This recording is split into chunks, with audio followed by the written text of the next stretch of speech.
So you find yourself in Wilton Drindle's manor in Kine. The construction has come a long way since your last visit, and as he had offered you, you have rooms available to you here if you wouldn't rather make other arrangements. The nature of your work is sensitive, and he would like to keep it under wraps, though you know there's already been a number of leaks. So at this point, word is likely out anyway. You have some idea of where you need to head and what you need to gather. It's about 5 in the evening. What would you like to do?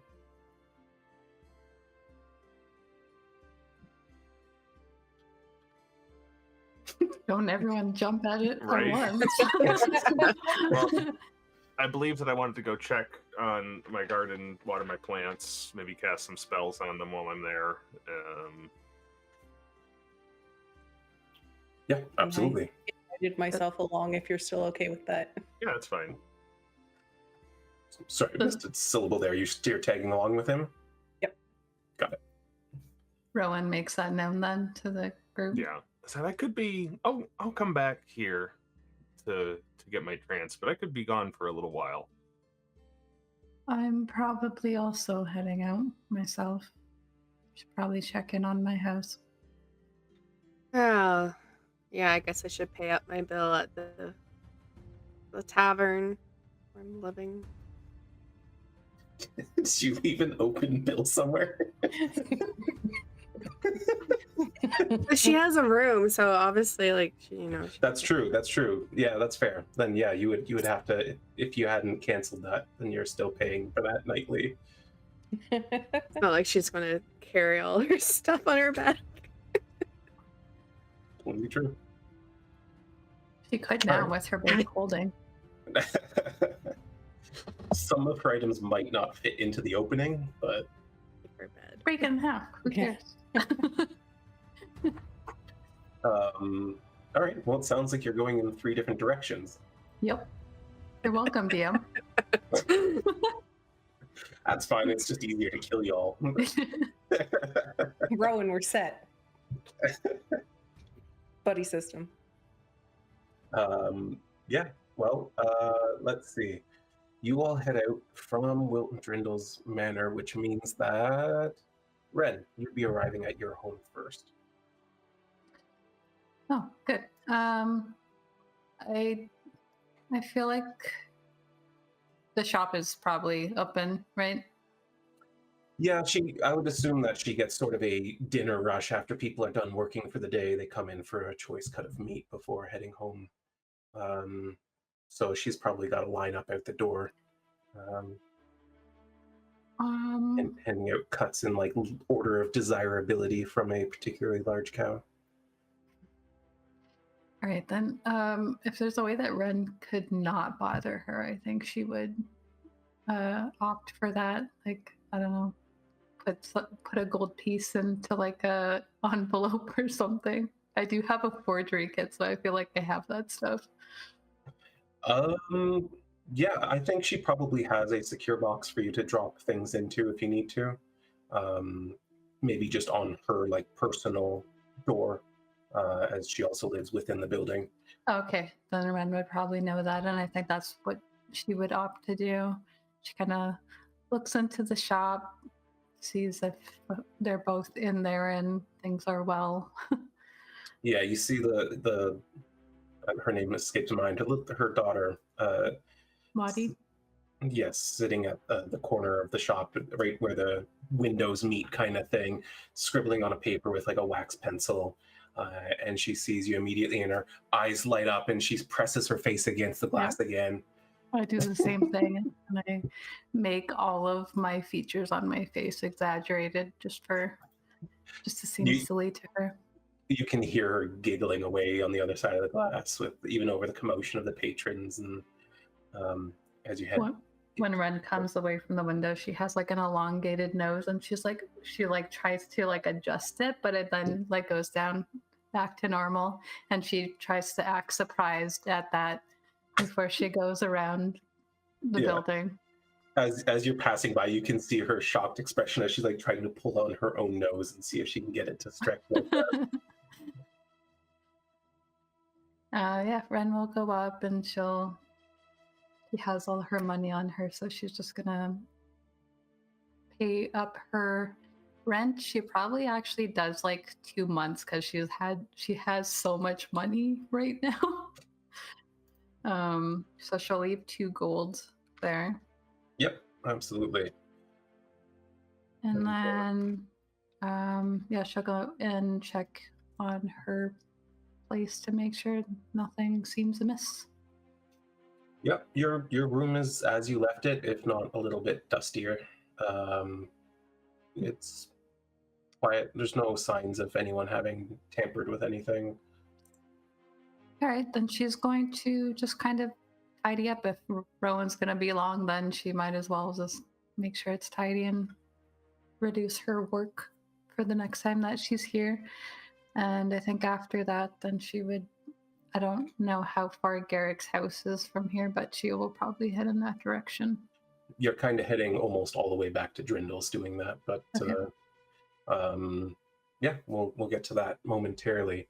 Rhowan and Brielle, heading south to the less developed regions, properties a little bit further apart, room for big parks like the one that Rhowan likes to reside in.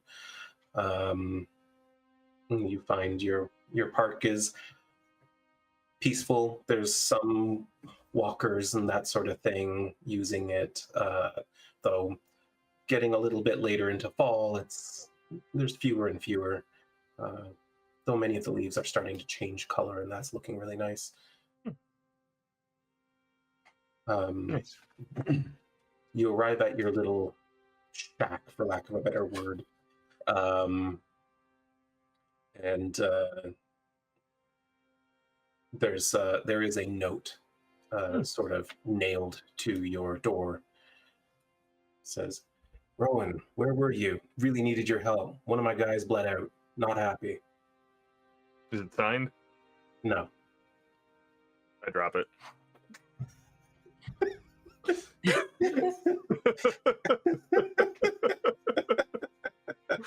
Was it important? I don't think so. Okay. They didn't sign it, so I don't really know what to do about that. Oh, that seems silly. Yeah. Yeah. But yeah, this is where I live. You can make yourself comfortable if you want. I'm gonna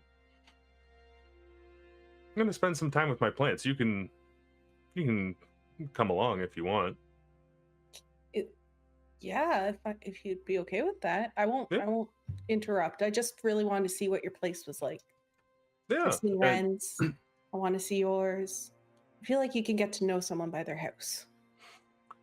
So he pushes the door open for you, and it looks like this place maybe used to be a small warehouse. There's kind of like the double sliding barn doors and a very high ceiling with just like a partial loft up in part of it, and a couple of beds laid out on the first floor, and then what looks like his private quarters up in the loft. Potion making equipment on one side of the room. This is nice. This is bigger than I thought it would be. Thanks to it was really cheap. Nobody wanted a rundown old building. I like it because it's near the park. Oh, that's a great, yeah. The leaves are pretty right now. They really are. And hopefully after tonight, everything around here will be even prettier. Oh, do you need help? I don't mind putting some elbow grease in. Oh, you might be able to help. Oh, we can give that a try. Okay. But what I would like to do is cast the 8-hour version of plant growth, Shanks. All right. So you're hanging out there for 8 hours. Yep. You can stay as long as you want, Brielle. I'll get back to Drindle's at like 1 in the morning. Oh. Can I just walk around and look around at stuff for a bit? And yeah, that's fine. Are you going to be upset if I leave? No. You want me to come back and pick you up so that if you get jumped in the middle of the night, you'll have someone there? That's up to you. I think I'll be all right. Okay. I'll wait for a bit. I want to see how this works. Is there anything in particular you're trying to accomplish with plant growth, or you're just trying to make sure that they're all growing? I'm trying to make sure that they're all growing, and it's what, a 1 mile radius? Yeah, something like that. Half mile radius, so one circular mile. I think that Rhowan's done like a little bit of a guerrilla community garden in the big park, so that some of the less fortunate people in Kine know where they can come find something to eat. We also want to get that with it, and if there's anybody else nearby that's got a garden, they're also going to benefit from this. Cool. All right. Yeah. Well, you set about doing that, whatever the complex ritual may be.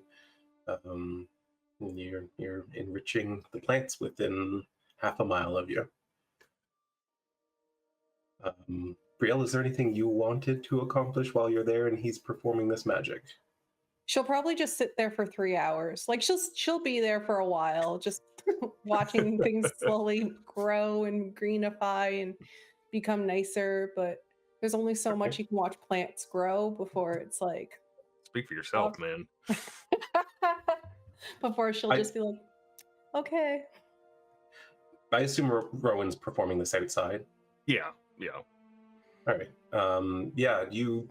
You're kind of sitting there, and as time passes, over the next 3 hours, as Brielle is sitting there next to you, the sun does completely set and darkness sets in, but the moon rises, and you can see, one of the moon rises, and you can see under the moonlight that it's the scenery here in this park is really receptive to the moon, and something about this lunar reflection really makes the plants all feel particularly vibrant and alive.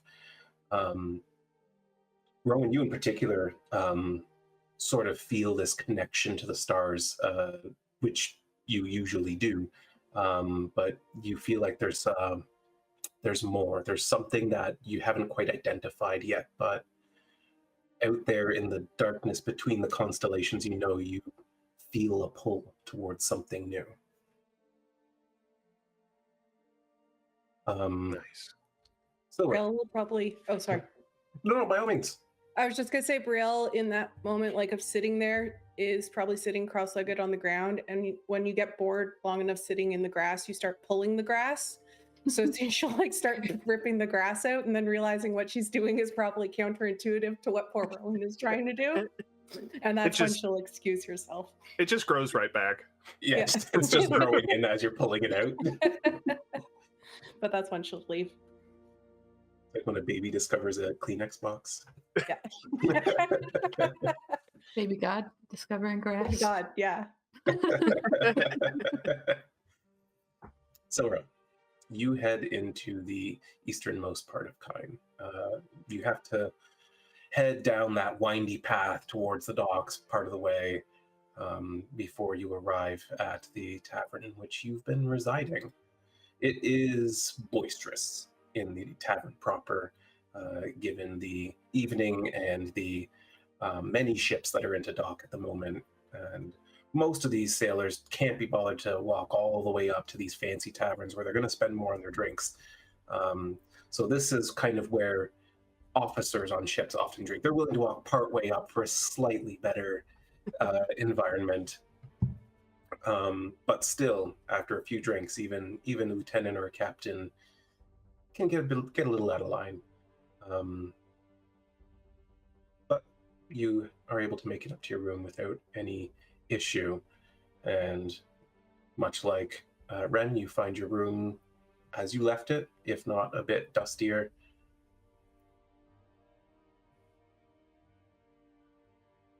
She's just going to sort of settle there to trance, possibly. Look around to see if she has anything that she wants to bring before she heads back out. Yeah, absolutely. So you are settling into trance here. Yeah. Okay. Well, as you sit on the edge of your bed, preparing yourself to trance, find yourself drawn back into your memories. You reflect on them, old and new, and you sort of draw wisdom and experience from each of them. So as you do this, there is something within your unconscious mind, pulling it into the dark well of whispers and arcane mystery. You find that your will and the will of the whispering darkness converging for a moment. And as that happens, you feel a gift bestowed upon you, a greater power to enable your mutual goals. As you come out of your trance, you are aware of new abilities that you can bring into combat.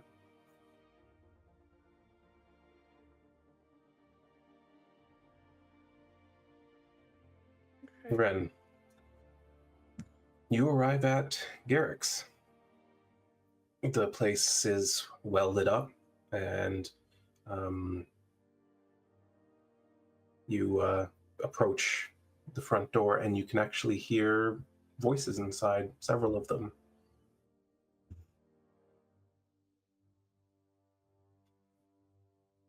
You're also muted. Has that ever happened before? It's possible, for sure. He's not Okay. exactly a recluse. Okay. Um, she also tends to not be around at regular hours, so that's Correct. um You are here about dinner time, which is a rare time for you to show up here. yes. She's gonna knock. It's like kind of awkward where she's just like, should I? Or then she finally does a light knock on the door. The door is answered by the young man who you know helps Garrick around his house and that sort of thing. He kind of looks at you and goes, "Oh, he didn't mention. Are you here for the dinner?" Uh, no, I actually didn't know, and he probably doesn't know. Should I come back? I guess that depends. Is this urgent? I don't think so. Would you like me to see if he has a moment? Yes. Step inside. And he allows you into the entranceway. You're still down a hallway and through a door from wherever this dinner party is taking place. And he heads down and kind of cuts around through the servants' quarters and Yeah, I think Ren's just going to step aside to wait a second. yeah, and a couple minutes goes by, and the big sliding double doors into the dining room down the hall open up, and you can see Garrick moving through there. As he passes through the door, he just says, "Just talk amongst yourselves, all right?" And the doors close behind him, and he kind of catches your eye and waves you over and begins down the hallway towards his private study where you most commonly converse with him. Right. As she follows, she's like, I apologize. I didn't realize you had something going on. Oh, that's it's just doing the rounds. To make a name in Kine, you really need to get in close with the most boring and trivial people. Well, so far I've had the pleasure of having the company of some very interesting people. Yes, not many people are fortunate enough as you to run in the most exquisite circles. Me personally, I'm finding it to be a mixed bag, but I'll do what I must.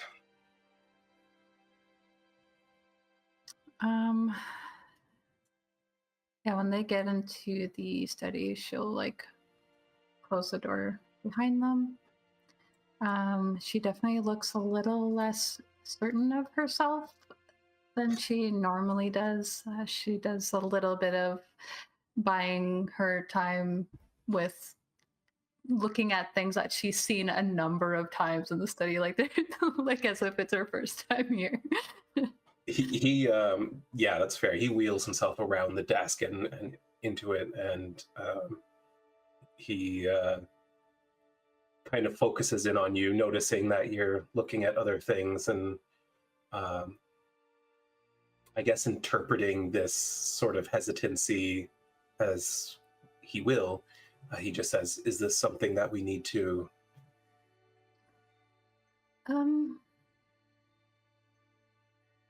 Not that I think any of them are of any risk to us, but No, I don't think so.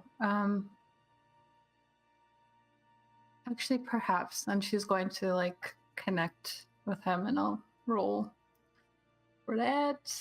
yeah, absolutely.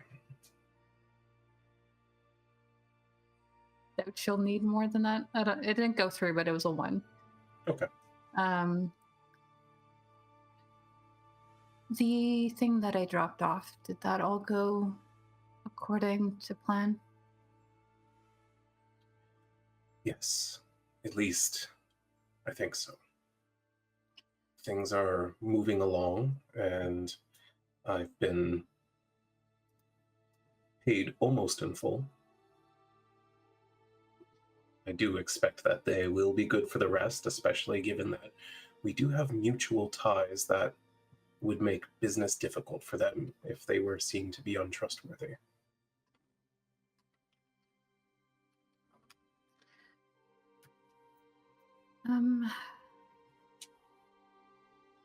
All right. I guess this other thing I had on my mind was I didn't really stop and pause and think about what it is that you said to me last time that I was here, which only dawned on me maybe 3 days later, and I felt a little bit silly about it. Not that I'm surprised at all that you are the caring sort. I guess what surprised me is that you were fully planning for something for my future, and I didn't ask you to elaborate on that. And she's going to like kind of tighten the shawl that's like around her shoulders, and then she gets more pointed and she like kind of straightens up her posture. And she's just like, were you trying to imply that you want to go into business with me?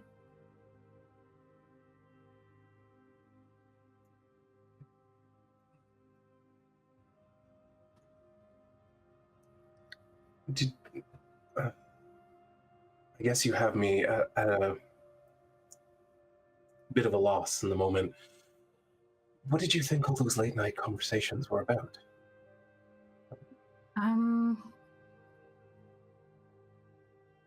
I suppose just kindred spirits connecting with one another.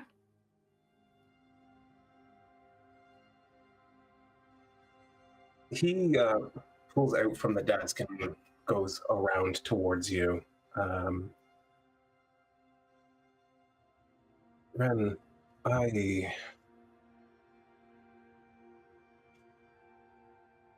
surprisingly, I find it difficult being particularly forward with you. I had hoped that I had made myself clear the first time that I said we could open a shop together. I guess maybe I forgot the word together.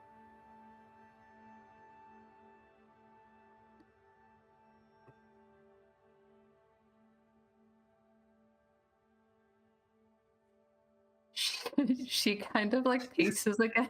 She like almost goes the exact opposite. Like whatever distance he closed between them, she now goes to a different part of the room in the about same amount. He And just then- turns in his chair enough to kind of keep you in focus, but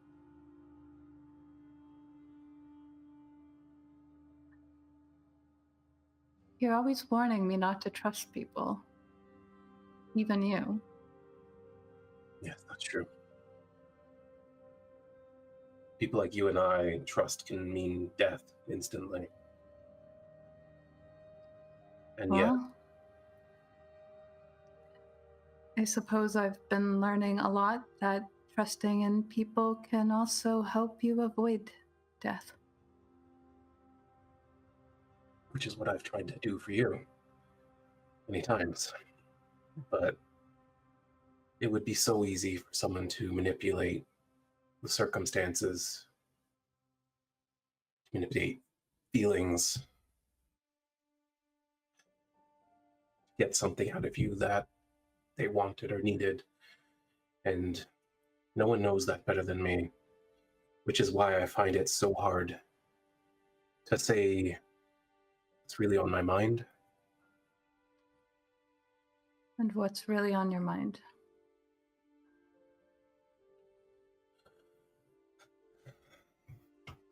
Since the very first time I heard of someone using my own calling card in Kine, I don't know, I felt this rush, this exhilaration that someone out there is just like me, doing their thing, walking day and night, as if two separate sides of a coin. And then I met you, and you were every bit as interesting, fun, intelligent. You're sharper than the blades you carry. I guess I found myself at risk of trusting you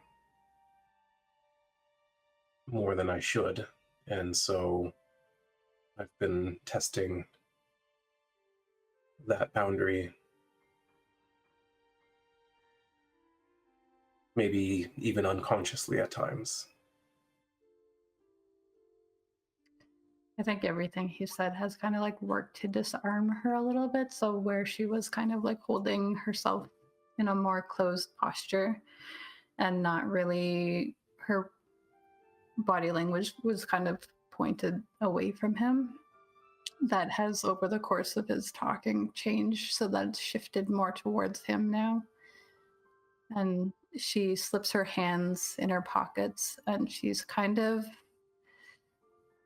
it's not like she's walking straight toward him, but she is getting closer to him. And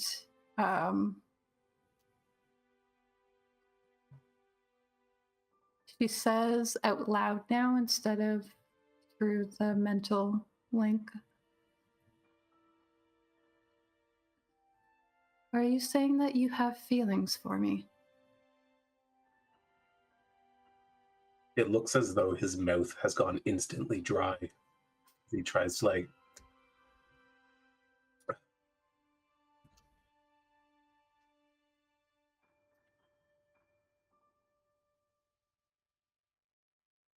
feelings is,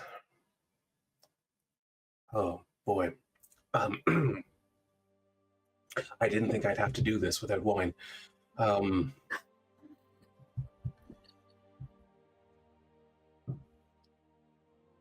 She's going to get a little bit closer, and she's very much using the fact that she is taller than him, standing to her advantage, kind of enjoying seeing him trip over his words for once.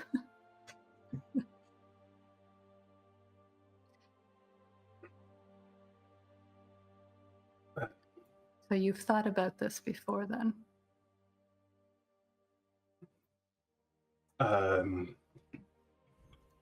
I dare say I've found it difficult to think of anything else for the past 3 months.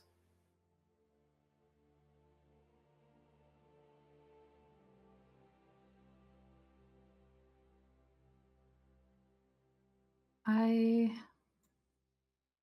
have been trying not to. Mostly your own doing, I might say. You're not working very well for yourself in that regard.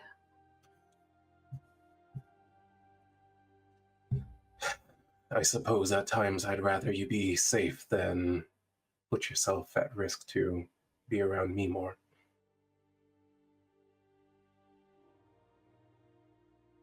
You've never done me any harm. No, but I'm sometimes not as cautious as I ought to be, and I've gained a lot of enemies, though I don't think any of them know who I am. Besides, I'm still doing deals that are probably riskier than you would like. Well, does it bother you that I could say the same thing for myself? And as she does that, she kind of gets like, she's kind of like walking now behind him. Well, no, I knew that already, and I don't like it. But would that cause you hesitation to be involved with me?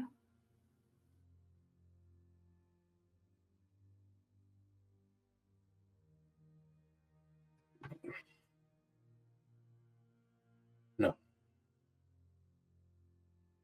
I have the kind of partnership, the kind of life that I desire to have with you. And I would risk anything in Cadence. Wren is going to kind of move up behind him, and she puts like a hand on his chest from behind and then kind of like guides him so that his head is tilted back now. And she's going to place a kiss on his lips. Appreciate the excitement from the peanut gallery. Yeah. Yeah, his hands go up and into Wren's hair, and they share a very passionate kiss for a moment. When she pulls away, she has like, there's like this soft noise, like, huh. And then she kind of fixes her hair a little bit, and she's like, I've never chosen to do that before.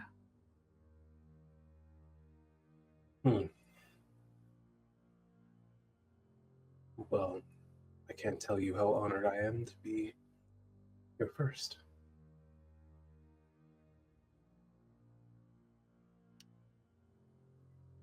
She looks like she's about to say something more, and then there's like a very deliberate change of like skin tone, like as if she was getting flushed, but then she like kind of makes it not so.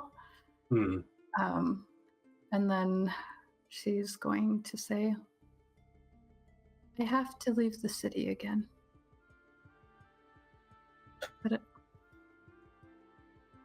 And it sounds like you have people waiting.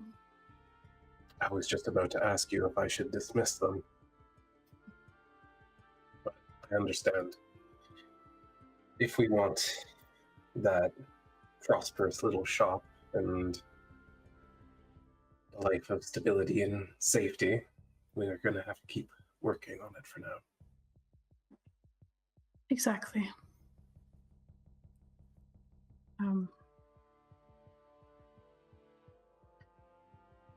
I'll see myself out.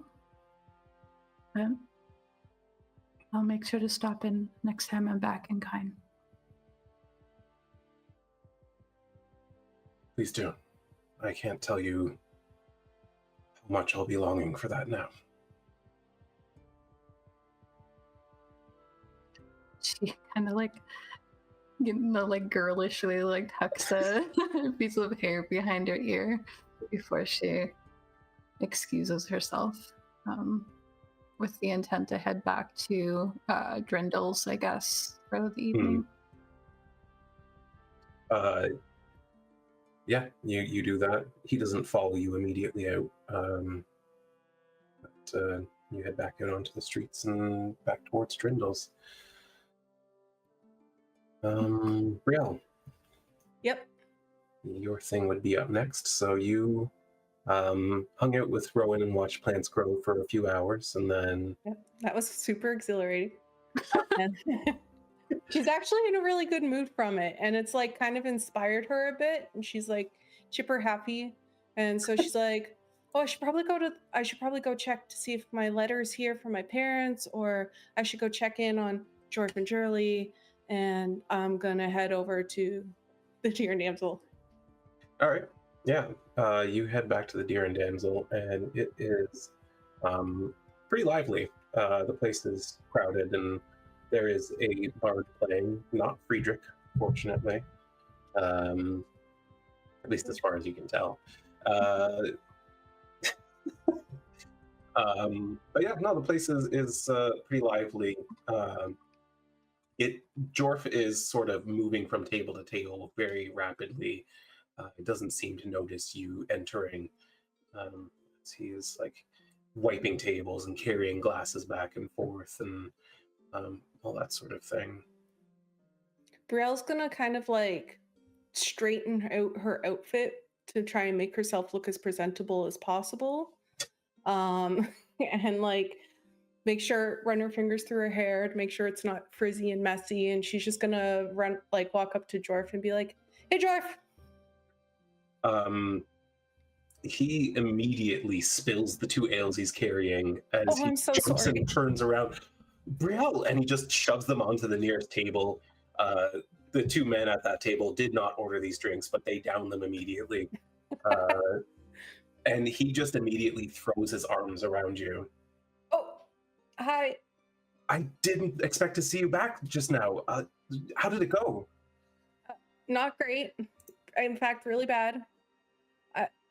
Oh. Yeah. Is your mom in? Oh, I thought you were here to see me. Okay. Yeah, she's in the kitchen. Do you think she would mind if I went in to talk to her? No, I think she'd love some company. Yeah? I'm pretty busy anyway, I guess. So that's probably for the best. Okay. Thanks. And she'll start walking towards the kitchen. He watches you until you're out of sight. Jurlie? Jurlie is like literally shaking like 2 huge cast iron pans that are like full of sauteing meat and vegetables. And she kind of looks over her shoulder at you and just like, oh, Brielle, hey, what's up? Do you need some help there? Nope, I got it. I was wondering if I could have maybe a moment of your time. Are you super busy right now? No, I can talk as long as you stand somewhere that isn't going to be in my way. And like, as she says that, she like turns very suddenly and she's like throwing things together and like, she's making like She'll stand by the door or meals something. all at once. What's that? She'll stand by the door somewhere that like she wouldn't be in her workspace sort of thing. And she'll just be like, so I don't know how to do business propositions, but I would like to, and she's like a little nervous. She's like, but I would like to ask you if we could make a deal with each other. Okay, that's interesting. What did you have in mind? Well, I see that you're busy right now, and I see that you're busy out there, but I was wondering if perhaps, maybe, and she's just like throwing all these words to stall, asking, she's like, if maybe I could borrow your son for more than 15 minutes, because normally you give him a break and that's great and we can talk, but I was just wondering if I could borrow him. I know you're really busy right now, so I don't want to like put you guys at jeopardy, but If I could take him for maybe an hour or two sometime tonight, could I do that? I promise. Okay, in return, I promise I will wash the floors and I will do all the dishes. Now, that is the most interesting offer I've ever been given. All right, give me a second. And she goes, she just stops what she's doing, opens up the door, and just yells, Jorff, go get Danny across the street. What? I can handle it. I said, go get Danny now. And he fucking takes off. So what exactly is it you want to borrow my son for? I asked him to do some favors for me, and I forgot to pay him before I left. So I have been working on something as a thank you present for him for a while now, and I just wanted to be able to give it to him. But I think it's going to take more than 15 minutes, so I don't want to impede on your business. Well, that sounds very sweet, actually. Your name has come up just about every single day since that incident, so I hope he's not about to come back to me and mope around for the next couple of months, but... I hope not. I worked really hard on it. Well, you have my blessing. She walks back to the island counter and just starts folding up a meat pie kind of thing, shoves it into a wood stove. When Danny gets here, he can take over for Jorff and you two can go. Okay. Thanks. I actually really appreciate it. It's not a problem. Just glad to see the boys getting interest in return for once. What? Brielle just like leave. She'll like go wait outside the door of the kitchen. I don't know who Danny is. Jorff returns like 5 minutes later with another young man about his age. He's already like putting an apron on as he comes in, and as he passes by Brielle, he's just kind of like, "Hi." He opens up the door and he's like, Jurlie, did you call for me? She's like, yep, you're taking over for Jorff for the next hour or so. Get busy. He's just like, oh. Thanks, Danny. Yeah, Hi. no Brielle. problem. Danny, I'm just happy to have work, I guess, tonight. I thought I was going to be stuck at home all night. So, yeah, I'll get to work right now. And he's looking around and he's like, I'm going to need to pour a lot of drinks. Great. Brielle like try and find Jorff in the crowd kind of thing. And then when she finds him, she's... Oh, sorry, go. No, he's kind of just on the opposite side of the bar from you, kind of confused as to what's going on also. Yeah. So Brielle will come around and she'll just be like, all right, you're coming with me. Don't worry about it. Talk to your mom and everything. And she's going to like grab him with both hands on his arm and just like almost start like dragging him out. She's like, oh, okay, let me just get my apron off. He follows you out. Sorry that I made you... I just had to talk to your mom to make sure that we could maybe get a little more time together. But I talked to your mom and we're able to hang out for some time tonight. If you're okay with that. So you are here for me? Yeah. Wow. Yeah. Okay. And Danny's gonna cover for... What did you say to my mom? I said I'd wash the dishes in the floor. God, she's going to love you. Okay. Yeah. Well, I had to make sure because usually you get in trouble and I don't want you to get in trouble. And I know you're kind of a little scared of your mom. So I wanted to make sure we were in the clear. Well, it's not just me. Everyone's scared of my mom, but... I think she's great. Well, I guess that doesn't surprise me coming from you. But there's a reason that we've survived in this location without any sort of security for so long. Yeah. Except for the doppelgangers, but... Yeah, that was different. I've never seen her just stop swinging before.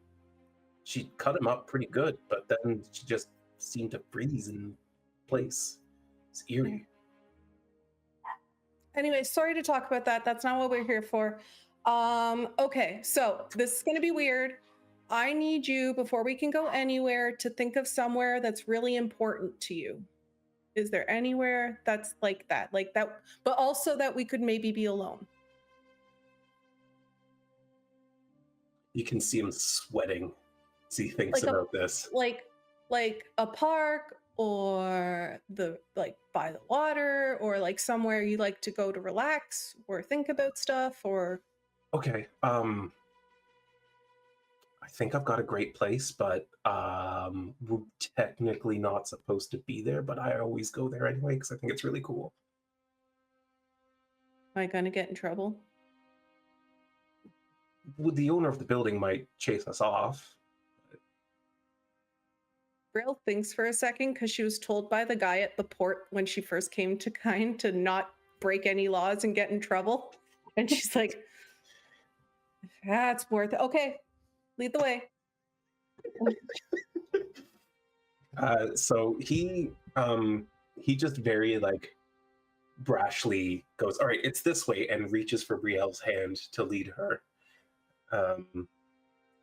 Totally up to you if she pulls away or anything. She will hold his hand. They've already locked arms and stuff. Fair enough. Don't reach out.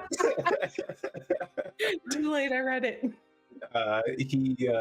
He walks with her for about 10 minutes, and he's telling her about the things that have been going on since then, how business has been really good, and they've actually already earned back the money that they rewarded them with. And, Oh, that's so good.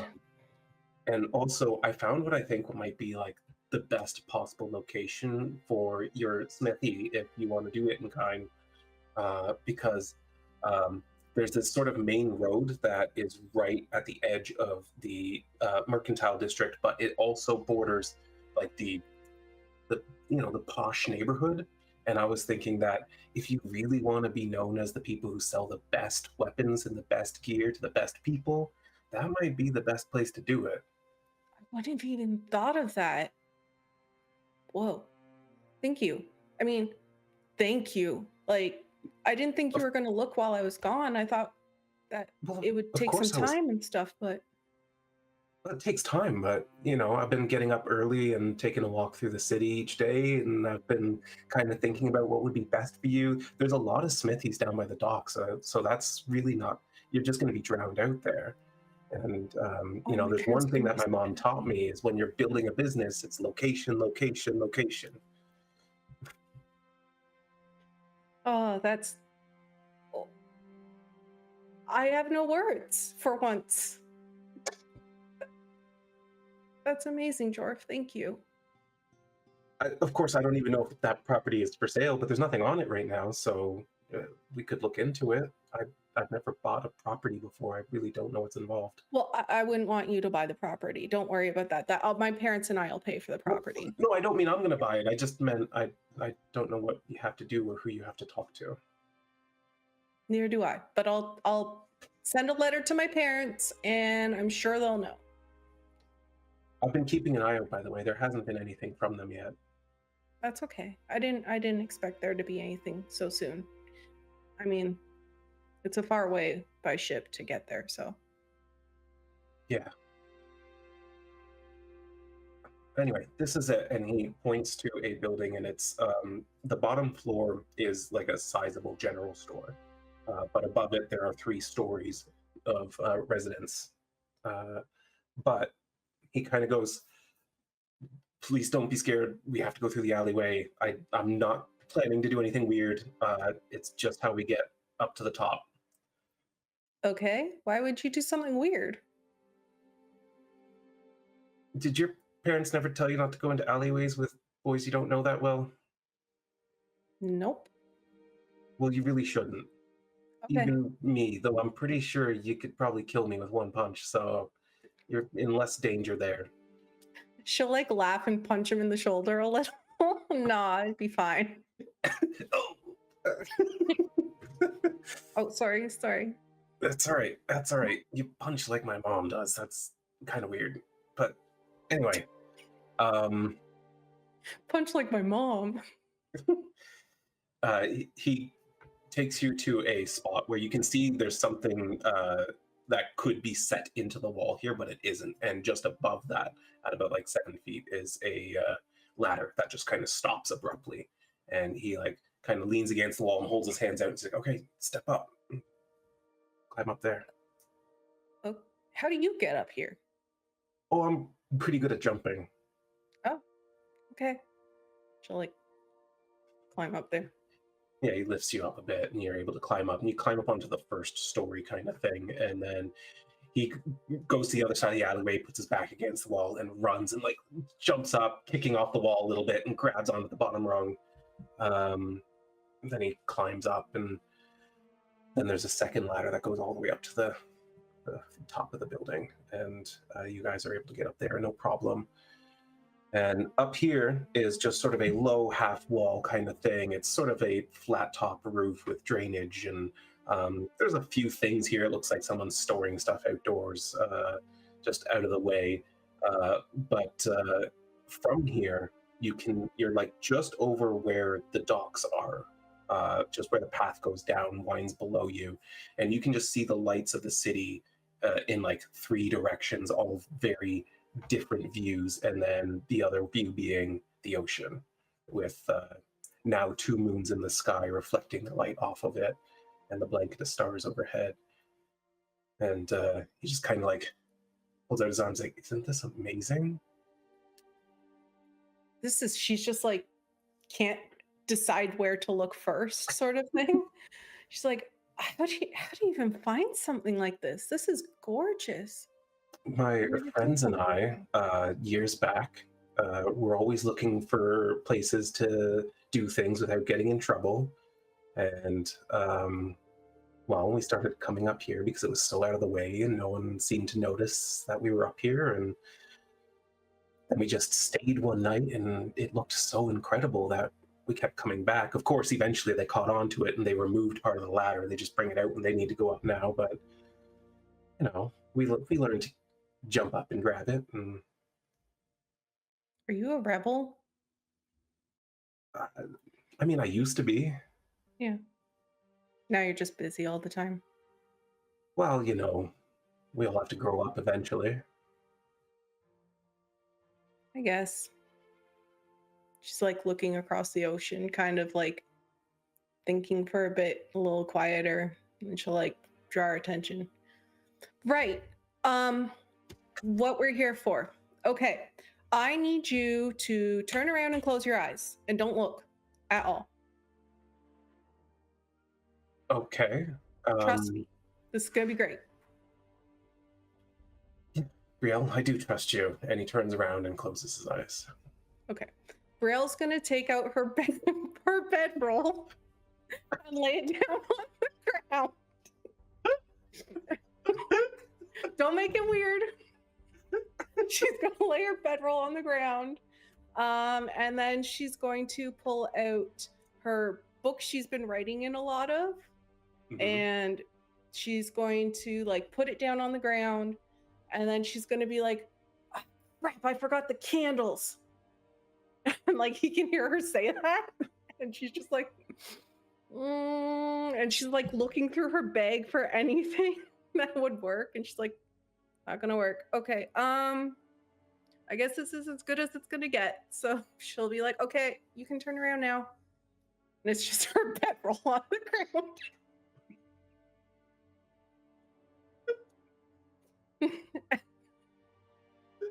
I really need to think about how Jorff is going to respond to this.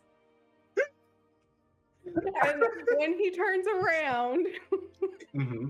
she's gonna say, "Ta-da!" With just her bedroll. Welcome to the Mysteries of Magic course. Wait. I will be your professor tonight, Brielle Emberglow, because Rhowan is busy. Oh, that kind of magic. Got it. Yes. Okay. What other kind of magic is there? I haven't learned it yet, but I can write it in my book. I don't think you should do that. Okay. Come sit. Just absolutely. And, you know, for what it's worth, you probably don't really need the candles because we've got so many up there. Yes, the stars definitely are an important part of this course. I had to make sure that they were visible for tonight, but when I was a kid, I used to read a lot of books, and the pictures used to have wizards' towers, and they were always like tons of candles everywhere. So I don't know if that's actually part of it or not. So I wanted to be sure. So if it doesn't work out tonight, we'll do it with more candles next time. Okay, that sounds great. Thanks, Brielle. No problem. I mean, you, the least I could do. You've done so much for me already, and I didn't Are get you to say kidding me? goodbye really or pay you back, and I felt bad that your family got robbed. So this was all I could think of as a thank you. Brielle is sitting like across from him on the bedroll. Is that what's Yeah, I happening? assume they're sitting like cross-legged, kind of Yeah. looking at him. He just reaches forward and takes her hands in his, and he says, "Brielle, you saved our lives. You've Yeah, but given so did us everyone else. everything. You don't have to repay me for anything. You're an amazing person, and even if you hadn't done that, I'd give anything to spend 5 minutes with you." I like spending time with you too. All right, then let's Anyways. see this magic stuff. Okay. So she's gonna go in her bag and she's gonna pull out that what's it called? Arcane Focus she got in Boris Delta. That Mhm. looks like the touristy one and everything. It's not so much a touristy thing. It's more like a pilgrimage place. Like it's a thing of Pilgrimage magic. place. Yeah. Yes. So she's gonna pull that out. She's like, okay. So step one, stars are important. We did that already. Okay. The next thing Yes, I we learned did from that. Rhowan and Sylra, who is also very magically inclined. So I've got double the professors helping me out here. Oh wow. Yeah, I know. I did my research. So this is called an arcane focus. But if there's more than one, it's called an arcane foci. I learned that from a dwarf in Forest Delta. So there are don't make 3 that mistake. teachers. He just like sold this to me, so I don't know. Oh. Well, he didn't even sell it to me. He told me where to buy it, but the reason why I got it from Boris Delta was because you said that your family was from here, like from there, and you came 20 years ago, the first night we met. So I wanted it to be something extra special for you. So here you go. You bought this for me in Boris Delta? Yeah. Oh, I mean, you were anyone probably ever just bought me anything.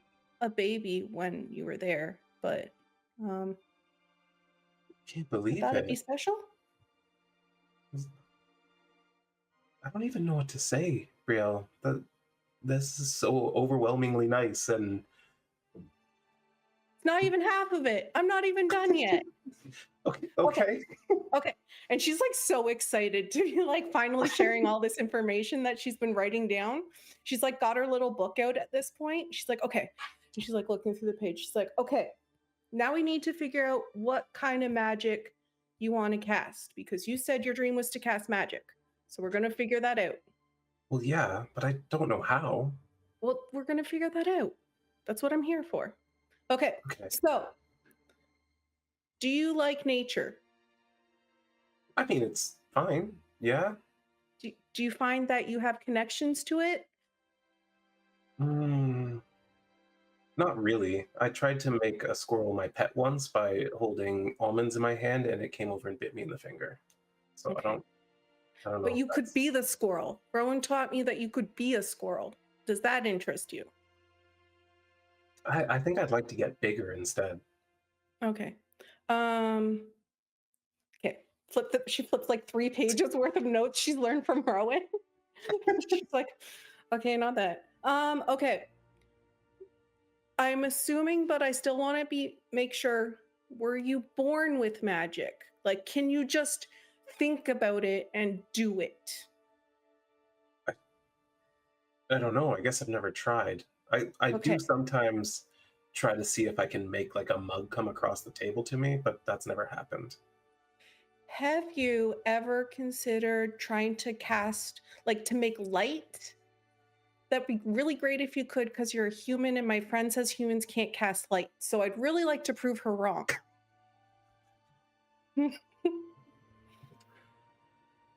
Think bright thoughts, suns, or fire, or I don't know. I'm gonna let you roll something for this here. Okay.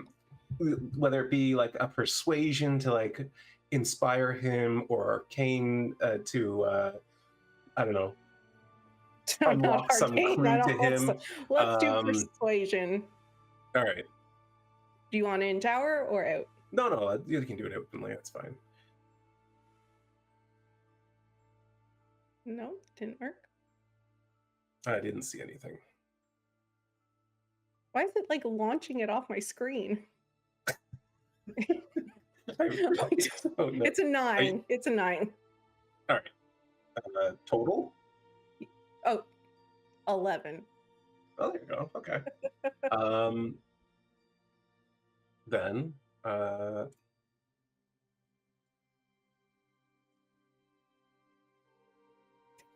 unfortunately, he's holding the focus, and he's like, brightness, light, sunshine. I will don't remind know. the DM that he does have inspiration. Oh, do I? Yeah, you do. Let's do that again then.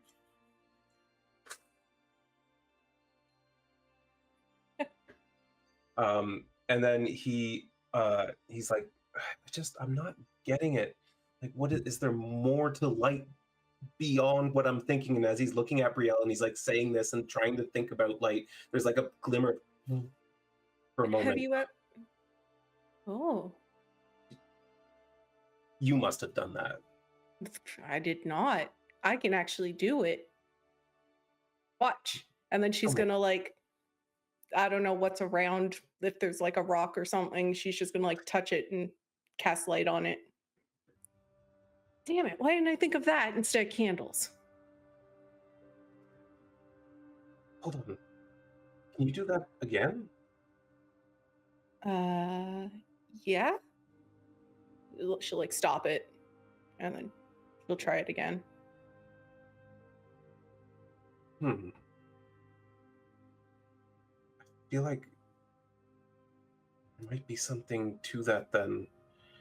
And as he's holding on to the arcane focus and really focusing on what Brielle is doing, he's like, he's not rolling well. He's like, come on, bring the light out. Bring it out. I can't do it. It's okay. It's okay. Don't worry. Don't worry. There's more. Okay. So my friend Sylra is a warlock. And so what I learned from her is sometimes to do magic, you have to make a pact with someone. And sometimes you want to, sometimes you don't. Sometimes there's consequences. So I have to be sure you want to try this one. I don't know if I'm really the pact-making kind of guy. I mean, it would just be with me. I stay at your... Okay, here's my thought. So she says you have to have something called a patron, right? Right. Yeah, so I stay at your inn and we pay, therefore we're patrons of your inn. So I, theoretically, am a patron. But are you actually able to give me magic? Or I don't know, Rhowan gives me magic. Does it hurt to try?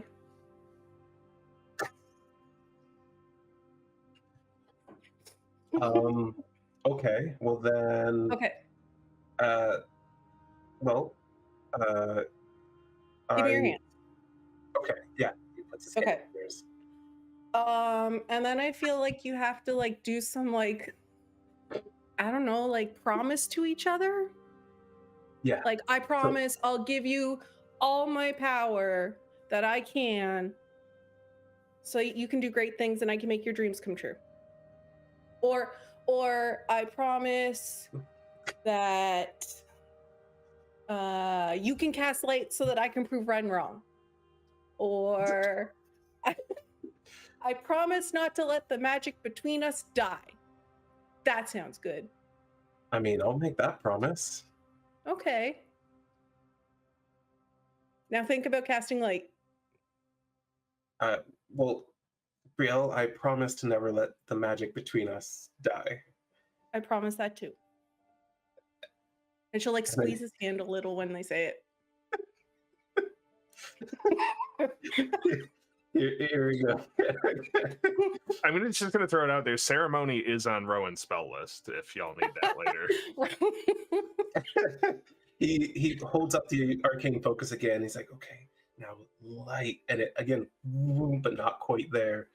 Ah, man, I'm trying so hard. I don't think that's going. It's okay. It's okay. I got one last one. Will you let me try that one? Okay. Okay. I remember last time we went out stargazing, you said you really like to read, and I said reading was boring, but you like it. So Yeah. I was just at this guy's place, and he had a whole bunch of bookshelves and lots of books, and he was like a really well-known wizard, and if Wren tells you otherwise, then she's wrong, because I thought he was cool in what he could do. Did you know that his name, okay, so his name is Thenebrius? Is that his name? Okay. Yep. His name is Thenebrius, and he's young like us. But he was able to cast a teleportation spell in 88 days instead of 100. Wow. So he's like really good at what he does. That does sound really good. Right? So I assume that by reading books, that's how he became so smart at magic. I think I would So need a maybe you could do particular that? book though, because I've read like hundreds of books. Have you I read think I books need- about magic? Not about magical accomplishments, but not like training manuals for wizards. Oh. But maybe if I can find one, that would be a good place to start. I thought to look for one, but then I completely forgot to ask when I bought the arcane focus. So I'm sorry about that. I kind of dropped the ball on that one. No, it's not your responsibility to make my dreams come true. Sure it is. Up to me. You're making mine. Shut up. Anyway, so maybe what you could do instead is like there's this tower that we came in on, but like you have to know someone to get in there. So maybe if you went there and you said that Trevor sent you to talk to him about magic, maybe that he doesn't know you're coming, so that might not work out. So don't hold me accountable, but maybe he'd be willing to like listen to you and like want to teach someone, especially if you say like, wow, you're so cool, I think the magic you do is awesome and you're really accomplished. Maybe he'll want to help you out. If not, I'll buy you a book next time I'm out, I promise. Okay, where is this tower? And she'll try and remember and like point out to him, like even if they can see it from where they are. You actually can, but even like as you point at it in the distance, he's just kind of like, I'm not sure what you mean. Okay. That's all I got. Okay. I tried. Well, I'm sorry. It's okay. Why don't we head back down and we can walk past the tower on our way back and you can really point it out to me. Okay, I'd like that. Thank you for doing this, Brielle. This is probably the most fun I've had in, I don't know, a long time. I had fun too. And I mean, we still have a while, so I'll spend the time with you if you want. Great, then we can see the tower and we can see the place that I think you should put your smithy. Okay, I would love that. All right, just Thanks. quiet on the way down. We don't want to. Oh yeah, sorry. The downside is right now Brielle is so happy, she's glowing very brightly like her hair. And Jorff probably hasn't ever seen it, but She's just like emanating, super happy. Yeah, I think Jorff just thinks that she's absolutely like, I don't know, a magical being or a fake creature or an angel or something. Like he's just Baby like, God. yeah, he just He- doesn't question it. He thinks Um, that he's seeing like one of those scenes from like an anime or a movie where it's just like the girl is just like slow motion radiating. but they head back down and take a nice little walk through the city. And She'll when actually she hold his actually, hand. and then when she actually like points out the door at the tower, the base of the tower, while they're right in front of it, he's like, "Oh, I've never noticed this before." Hmm. You have to like know someone to really point it out to you. Oh, cool. I'll remember this intersection then, just in case. But all right, let's go see the where the shop should go. And like Lead the way. he's like pulling her as he runs excitedly. We'll go back to, let's see, Rhowan. Maybe you're finished your plant growth, or Sylra. Sylra, what are you doing when you're done your thing? You were trancing at your rented room at the inn. Sylra. Sorry. That's you. Can you repeat that? I'm so sorry. We're coming back to you. You finished your trance at your Yes. rented room at the inn. Yes. What happens after that? She's probably just gonna get up, go down. If anyone's there, to leave some coin for them for the room. And she's just gonna head outside and walk around and make her way back to Drindle's place. Yeah, the fee for your room after the time you've been away is like a gold and 4 silvers, and you know they've been keeping up their end of it, keeping people out of there. So you head back towards Drindle's, and I guess Wren would actually arrive there first, because even though Wren did a couple of things, they were very short, and everyone else taking multiple hours to do everything. So Wren, you're returning to Drindle's to like with the intent of resting there. Yep, she puts on her disguise again if Trevor is still kicking around there, and then retires back to the room so that she doesn't have to keep being disguised. And she Mhm. probably like gets into bed and is just like lying there, almost like she's going through such an array of emotions. Like first she's like mortified, then worried, then there's like a little burst of like happy, and then she's like worried again about losing that happy, and she's just As like you're- going through it. Yeah, as you dip down into that worried feeling, it may get worse as you hear Seraphine's voice. Elren, you've made us proud. I knew we chose well. Please excuse my precipitousness. I have sent you something to help your efforts. Tiriona. And the last word, Tiriona, you know to be an elvish saying that's sort of like warm regards, much more familiar than she would normally use with you, though still not something you would use for immediate family.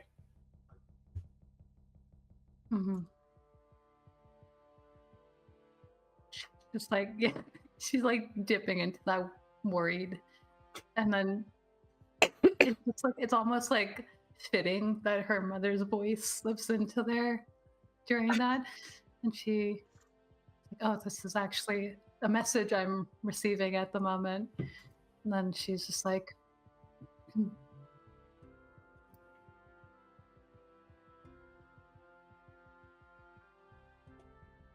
I'm glad things seem to have smoothed out there for you. I still have some work to do. We'll continue to do it well. And then she's gonna, I don't know, get up and look for like where would she? She said that she sent her something. Yes. That doesn't necessarily mean it's there already. Fair enough. Her mother would know where she lives, though. Is that somewhere that she would pick it up, or would she be picking it up from like the docks or something like that? She, given that you're working with Drindle, it's most likely she's sending it via like his logistics. Okay. Yeah. Yeah. Then I guess she just lays there a bit longer till she falls asleep. Okay. We'll get to this. Sylra, you return shortly there after feeling fully rested. The manor's mostly kind of shut down, except for some servant crew and the guards, that sort of thing. Drindle's nowhere to be seen at the moment. They do allow you to come and go as you please, though. And is there anything that you wanted to accomplish, or you're just going to kind of prepare yourself for the coming day in your room? Oh, you're muted. She's just gonna prepare herself, and then when she feels prepared, she'll just walk around, maybe go outside, look up at the stars if there's any still there, then go back inside. Really, like, not restfully waiting around. Just puttering about in the guest halls. Yeah, like an old lady, I guess. Yeah. Plant growth was 5 hours. Sorry, Rhowan, but you chose to do a long thing. 8 hours. 8 hours. Oh, shit. He'll be there at 1 a.m., he said. Right. Well, Brielle, he shows you the spot, and the spot looks amazing. There's nothing built on it. There's no indication of who owns it either. But like, you've got multiple shops around you that aren't like armories or anything like that, just high-end, like magical things, potions, things like that. Some antiques and things of that nature. And you could kind of look it out and have a quick conversation about it, and then they head back to the Deer Damsel. And when he gets to the door, he kind of like peeks inside, and he's like, oh man, he's really struggling. Brielle, this was just amazing. Thank you so much. I really have to run, but That's okay. I have to go inside too now. I have to wash the dishes. no, I'll take care of it. No, it's okay. I would not be a person of my word. It's okay. Brielle, But I'm let me glad do you had this. fun. Okay? And he like Can I do holding the her at floor? the arms.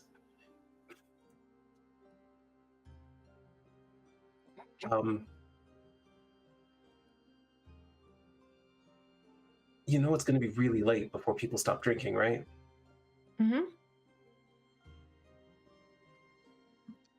God, you're amazing. Can I kiss you? What? I'm sorry, was that too forward? I think you're amazing and I want to kiss you. Yeah. Do you want to live? Because my dad will kill you. But what if he just knows that I'm a nice guy who wants to help you? I guess I don't have to tell him. That could. I don't want you to get in trouble either.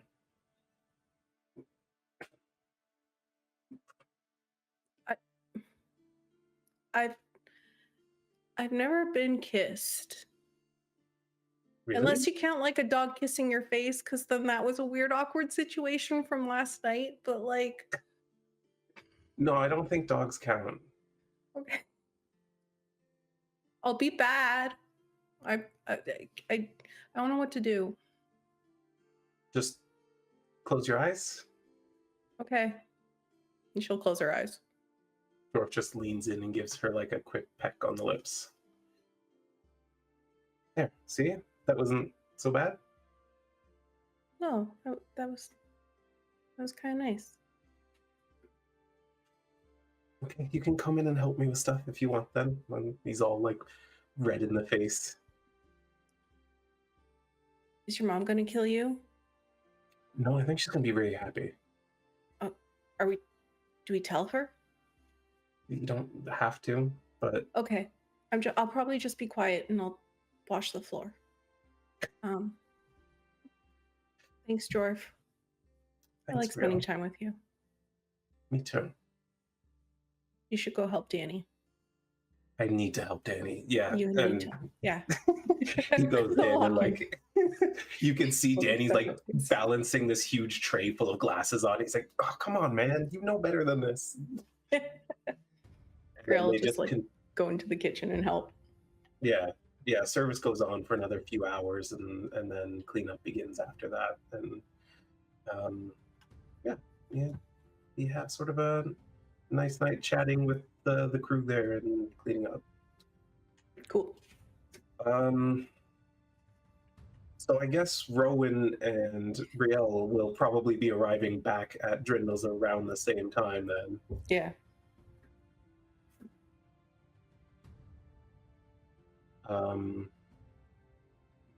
But is there anything else either of you wanted to like accomplish, or is it going back, getting rest? Go back and rest. I'm gonna throw a few good berries in the free basket, and then Got it.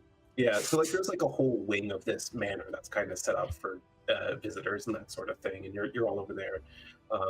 There is sort of a common space. It's not really a super private common space, but it's like so far from the non-guest wing that it's like, you could throw a party and you wouldn't know. But you have the chance to interact a little bit and whatnot. But you find yourselves getting the rest that you need. Brielle's getting to bed very late, so I don't know if her intent is to sleep in. No, I think we're going to head out in the morning early, so I'm okay taking a point of exhaustion. I don't think it'd be a point of exhaustion just yet. It's your first night of just not getting enough sleep, so Okay. I wouldn't count it as a point just yet. Okay. But you all get some rest, and as you do, Wren, you find you're plagued with your worries, excited about the upcoming opportunities. You have so many different feelings swirling around you, and as you're trying to drift off to sleep, moments of intense combat kind of flash through your mind, those incoming attacks and magical effects that you were just not quite capable of avoiding. Your ambition to survive this and make some money and build something of your own is just reignited in your core. You find yourself with an incredible force of will, a determination to move faster, act quicker, more precisely. Mm-hmm. And as you wake, you're convinced that you're ready to do this better than you ever have. Yeah, she feels like survival is like has always been necessary. Now it's like there's no other option. And I think she spends that early time like testing out her reflexes, actually putting in some training work where normally she hates doing stuff like that. Something has shifted in her, for sure. And Rhowan, those gatherings of stars beyond the constellations you know, in those dark reaches of space, you reflect on them again and again as you trance. Their visage becoming more clear as you reflect on them and what they might mean. Your incredibly sharp sylvan eyes, as you cast your plant growth, traced these images again and again, trying to make sense of them until finally something opens up deep within you. An ancient thread of light infusing fate itself with the will of nature. You find yourself on the precipice of manipulating fate itself.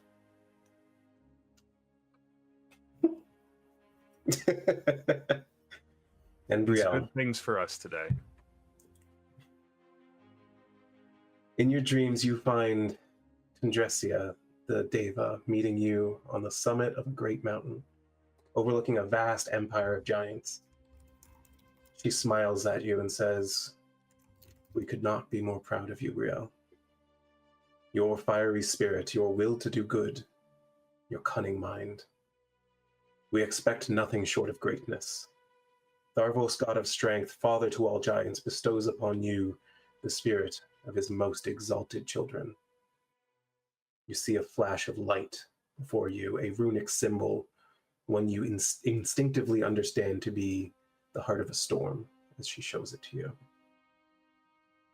Wield it well, and you awake, feeling compelled to draw new runes on your weapon.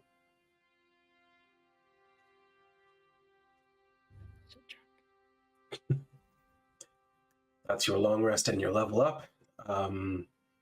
Let's say we take a little bit of a break and we'll come back and you guys can head out on the road. Yeah. All right. Well, we'll be back soon, nerds. So get some snacks and drinks, whatever you got to do. We'll see you in a few minutes.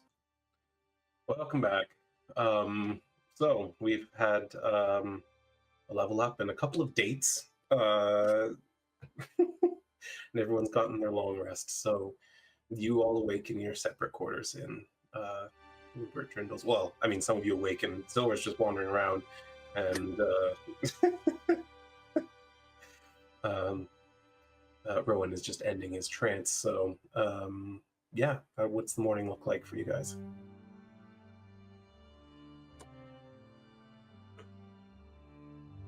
Brielle's probably leaving her room and coming down to, like, if he would have pointed out a spot for them if there was a breakfast. If not, she'll just wait wherever the party decided to meet up in the morning, kind of thing. And if she sees Sylra or Wren, she's avoiding eye contact with either of them.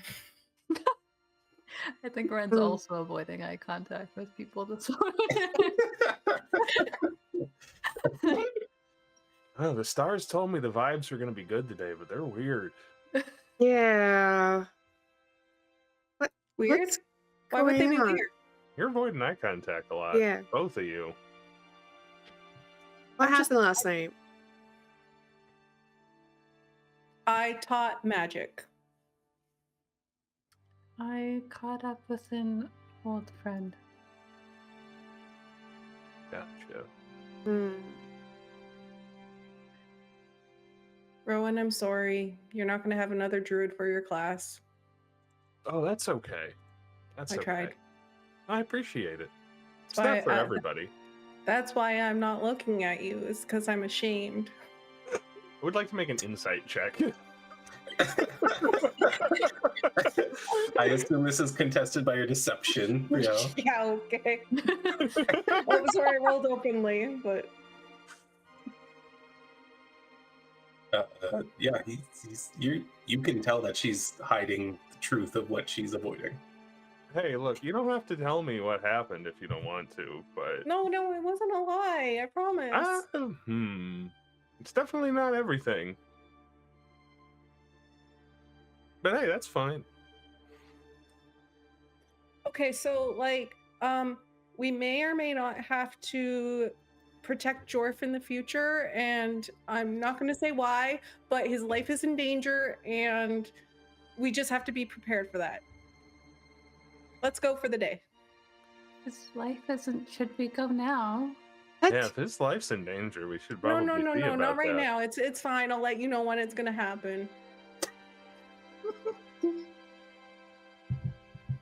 What? Don't worry about it. Can I we just am worried go? about it. Well, I'm worried about you falling down, but here we are.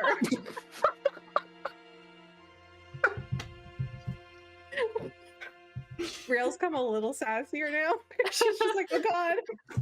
Sylra doesn't know how to respond. One kiss, she turns into a mean girl. Doesn't want anyone to know.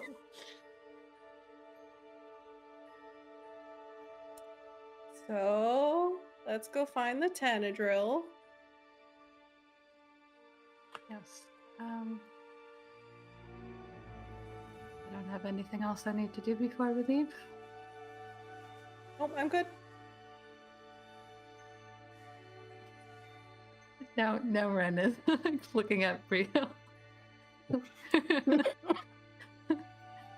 All right. Well, unfortunately, we left our wagon and our horses back in Force Delta. So, are we going on foot? Guess so. Probably. We went that way before. Do we want No. to eat first?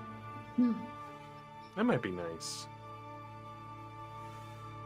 Okay.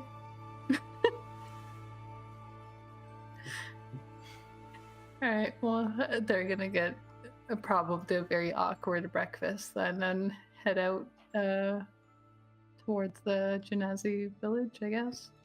Sounds good. Sylra's well. just gonna be like squinting at the both of you, being like, "What is going on?"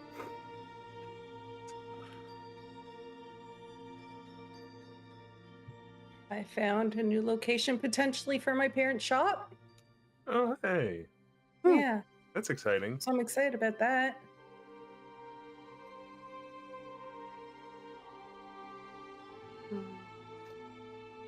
I didn't tell anybody much about this, but the entire time we were traveling, I was getting messages from my mother about how urgent this last mission we just finished was, and I heard from her last night, and she said that she was proud of me, which is, Ren, that's awesome. I suppose, that often comes with a lot of intricacies with my mother. But I think for now, I can breathe a little bit easier. So with that in mind, we need to be a lot safer than we have been. I agree. I've got a good feeling about today. Thought you said it was weird. Still got a good feeling. It's weird right now, but I think it'll be good.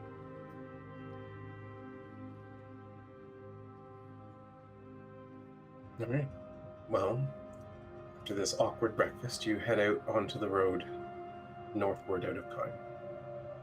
As you know, this road is the proper highway. It's paved with stone, easy to travel. And you're not alone as you set out. There are a number of people heading off to Ardova, whether for trade or other business. But after a few hours of travel, you find yourself veering west towards Silverbrook, which is where the road becomes less comfortable. Dirt roads made by many footfalls, though something about this path is a little bit more easygoing than the last time you traversed it. A little bit flatter, a little bit less odd vegetation growing up in places. Even seems less rocky. But you continue on throughout the day. Is there a particular pace that you're trying to keep? Regular? Yeah. Okay. Yeah, that's fine.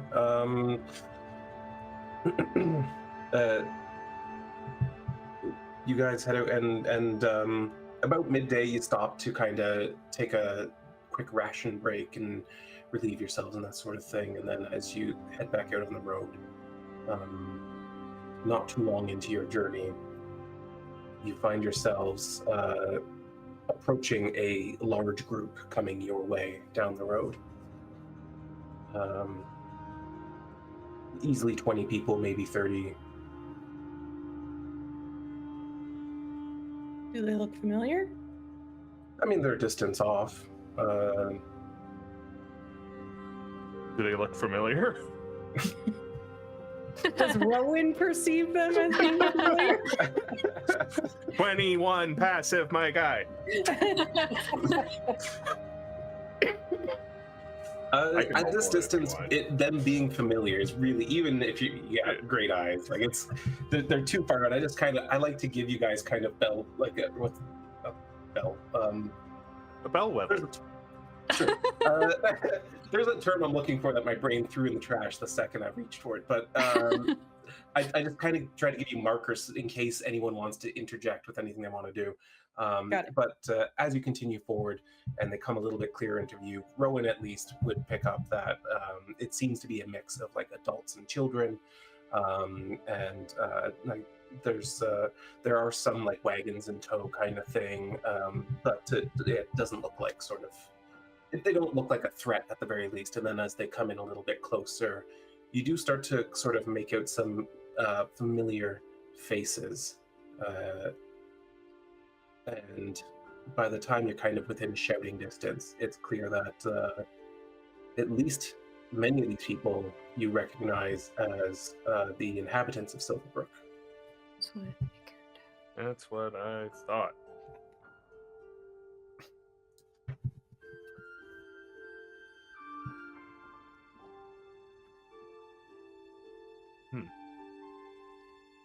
Is Rowan actually making that face?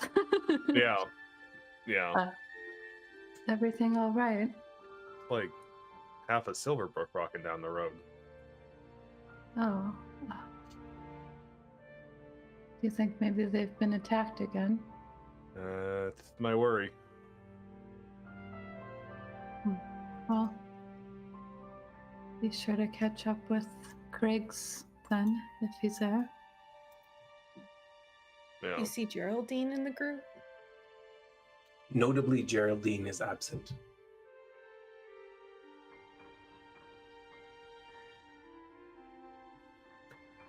As your groups get closer together, one fairly sizable man carrying a pitchfork kind of moves further ahead than the rest of the group, and seems to be like kind of sizing you all up.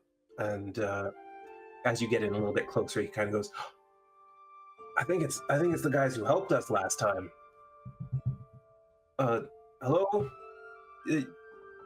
Adventurers, right? You're good people? Yeah. Hope so. He runs up to you, sort of a quickened jog more than anything, and as he gets in close, he goes, I don't even know where to begin. We need help. We fled those I don't remember the name for them. Duggars? The dwarf-like people that aren't friendly. Duergar. Duergar, thank you. They came back, and there were so many of them, like dozens. And our defenses weren't completed yet, and we didn't really know what to do. And so Geraldine, she said that she would take the hunters and distract them, and told us all to run. And I'm ashamed to admit that I took her up on that offer. I mean, someone had to lead the people away, but I don't know what happened. We didn't see what happened. They were still a ways off. But her and the two hunters who were remaining, and this timber salesman, I don't know if you know him.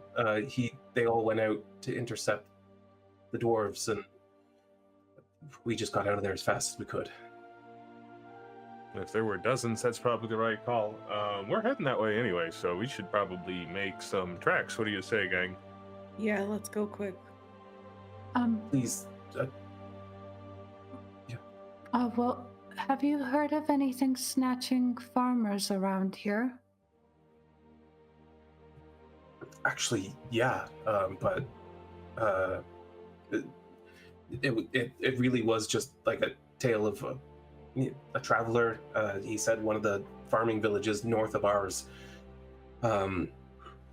According to the witness, it was like a wingless dragon that just snatched him up and ran away. Oh, okay. I don't want to keep you anymore. You guys have probably been through a lot, and you will want to get to the city before it gets dark. It was only just last night. If you hurry, maybe you can stop something terrible from happening. We'll do our best. Thank you. I feel so much better knowing you're here. I have to get these people to the safety of Kine, though, before it gets dark. Thank you. He wades everyone forward, and the group starts moving again, and you can see very somber faces as they pass you. As they move ahead, you can actually see that there is like a second group of just as many people following behind them at a little bit of a distance.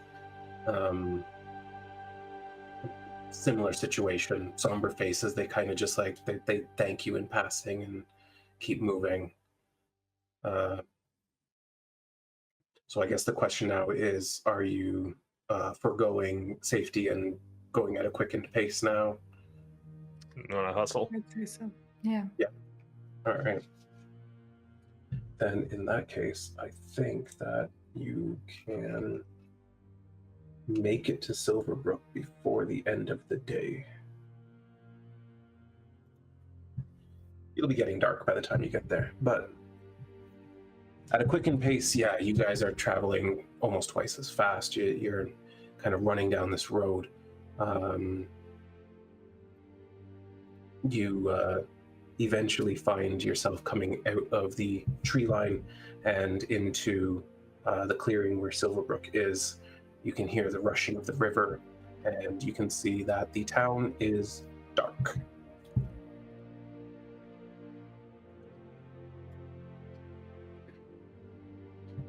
Does it sound like anyone's like making noise there, or any like kerfuffle or No, the screaming? only sound you can hear is the river. Yeah. I don't like this. I'm gonna sneak around and scout, I think. Yep. I'm gonna let you do that. Yeah. Ren's just like, I'm going to do some scouting.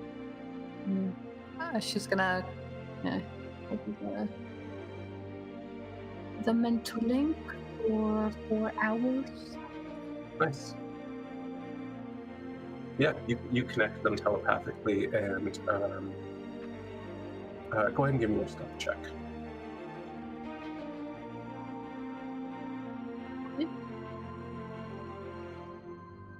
And I will use my die if I need to.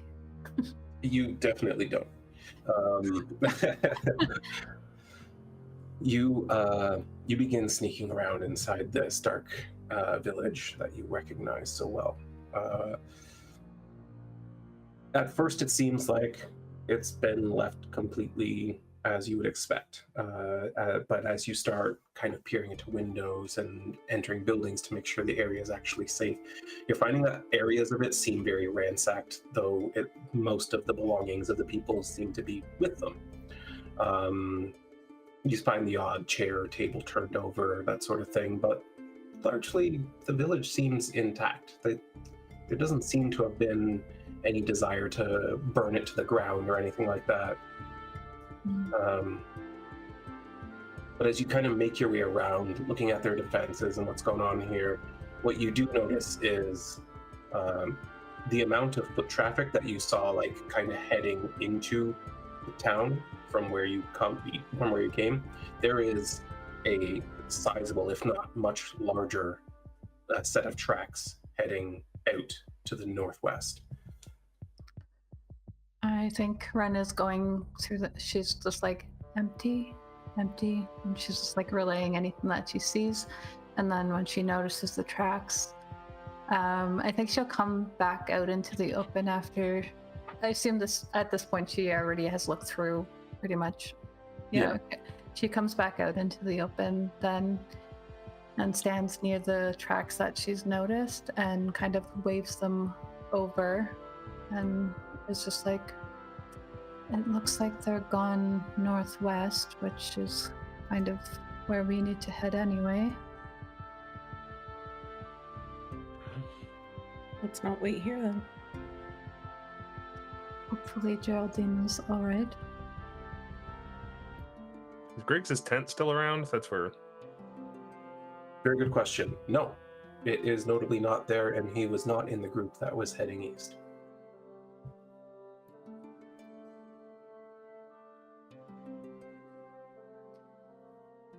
Right. keep up the same pace then.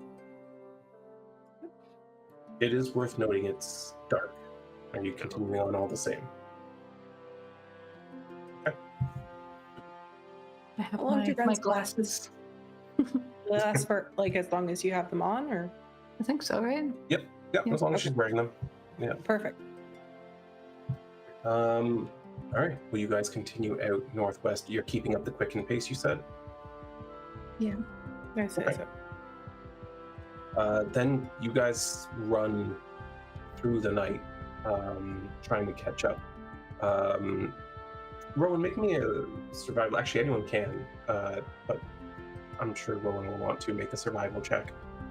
Nope. I have Nope. a -1. Yeah, I think Rowan's usually your survival guy. Yeah. Doesn't matter. I'm going to use my inspiration on that. Oh, thank goodness. That's better. That's a lot better. You're noticing that as you're running, you are actually closing the distance a little bit. The footprints you're following are getting a little bit fresher. Though with these numbers, it really is hard to determine like exactly how many you might be facing if you catch up with them. You can see in places where it looks like feet have been dragged for a portion. And eventually you see the sort of the pattern of them stumbling back onto their feet and walking once more. I see signs of prisoners.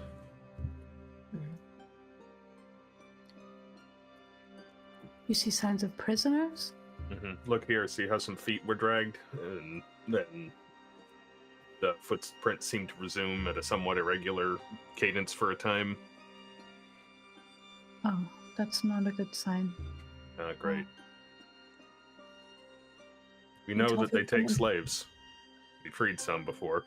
Can you tell how big they were? The ones you're seeing dragged, pretty narrow feet. That's really the only thing you can tell from it, really. I mean, well, when they start kind of straightening out and walking again, you can tell that there's certainly adult-sized feet, but not huge. No. Oh. That just causes Wren to be a little bit more concerned. Is this also the way, like, the direction towards the like the mountain as well, or is this Yeah. off the path now of that? So you're not following the same trajectory as before. That's a good question. Although, granted, in the dark and with the landscape having changed multiple times in your visits out here, Yeah, kind of hard to tell. it was like a swamp and then not a swamp, and or like a marsh. Exactly. So it is sort of heading in the right general direction, but after a couple hours, you're finding that it's leaving a different path. You don't remember taking so many twists and turns. It almost seems like an intentional avoidance of something or other. You do see that the tracks do arc sort of around any wooded area when possible, and at one point even sort of sharply cuts to the north more so than northwest, and follows that for a while. Okay.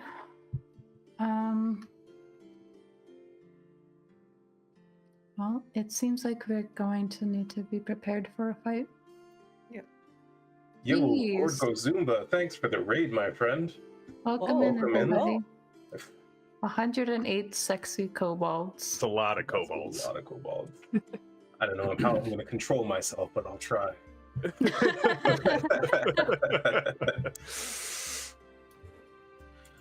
Welcome in. Everyone. What were you guys doing over there? Our party is currently tracking down a warband of Duergar who seem to have taken hostages from a village they're friends with. About how late is it now? Well, at this point, you're nearing morning. Oh, dang. Yeah. Jeez. Well, thanks thank you for sub the too. gift subs. Wow, you guys are awesome. Thank you.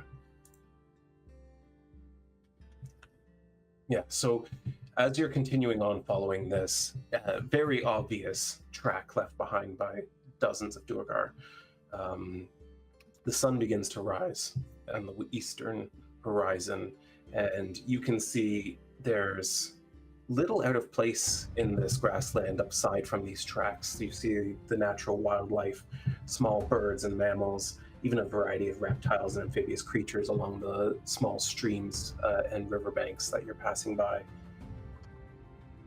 You continue on at your quickened pace as the daylight comes up into full view, and again, you see that you're catching up a little bit at a time. It seems the Duergar are keeping up a good pace as well, but with your persistence and the will to protect, you're finding bit by bit, tracks getting a little bit fresher, a little bit fresher. As the tracks approach a particularly deep, fast-moving stream that seems to spray a perpetual mist into the air around it, the tracks seem to arc suddenly away from it, cutting north-northeast for a time before meeting up with another trail and heading back towards the stream.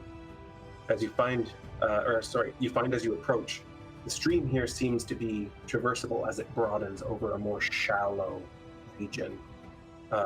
The air here is damp and chilly, the rush of water making the path forward uncertain as you have multiple options that each look passable. So with how muddy they are and as fast as the current seems to be, any one of them could be misleading. We got to get on the other side of this? Yeah, if you want to follow them. Yeah.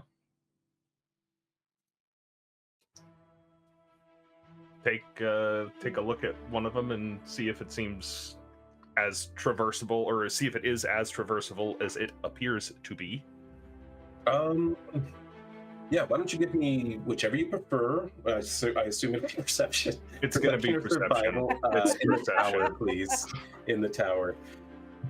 Plus 20. No. If I need to use some of my omen, I can do so. To add a d6. Yeah. You could certainly do that. Nope. Yeah. It'd help if I threw it in the tower instead of just all over. This one's more of a sliding scale, but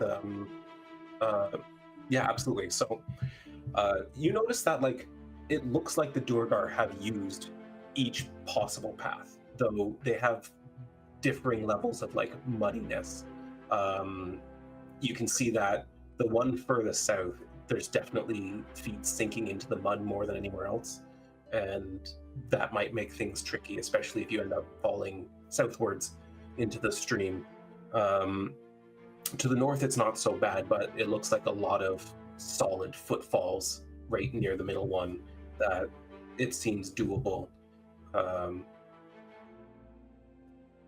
Yeah, with that additional d6 you added, you also notice that it's a bit shadier here, that there's this sort of near hanging cloud cover over this spot that just seems to be putting this particular part of the stream in the shade.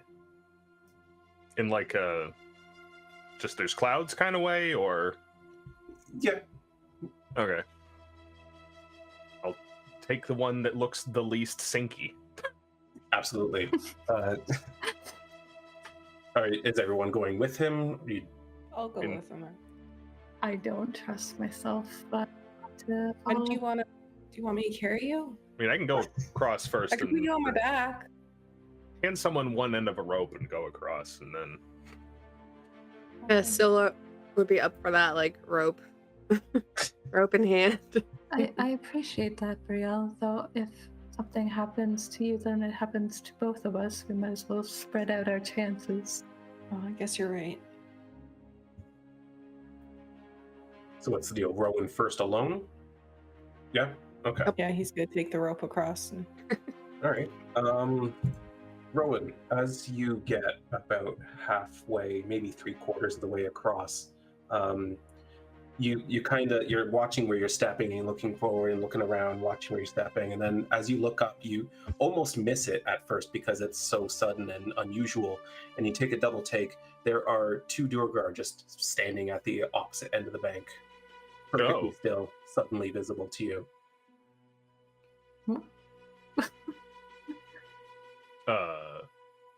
We have Hi. the mental thing still. I mean, what you can? We're like what, 30 feet away from each other? You and the Duergar? No, me and well, The party, the party? me, Durgar. All right, let me pull up my map and make sure that I give you an accurate depiction. It's 600 feet. That's how. Brielle is 600 feet away. I have a javelin now. Let's go. Okay, so I'm gonna set the map up, but to give you a general idea, you are approximately 5, 10, 15, 20 feet from either of them. Okay. They just kind of appear, and they're holding their swords, but they're not looking aggressive at the moment. One of them speaks in common. You the chobs that took down our raiding party? What? Are you the chobs that took down our raiding party? I don't think so. A couple weeks ago? I don't know what a Silverberg? chob is. It's a lesser thing. Oh, then no. Sassy, They Rhowan. exchange a look. And why are you following us? People ask for help. Mhm. Yeah, it's them. Listen, Black Queen wants to talk. About? Well, maybe she'll let her newest acquisitions go in exchange for you four. In exchange for just talking to us, or Sure. insight check?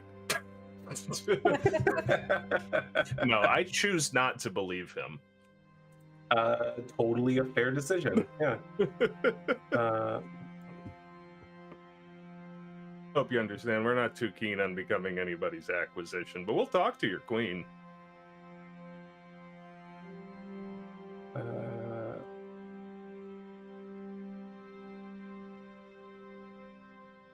Hmm.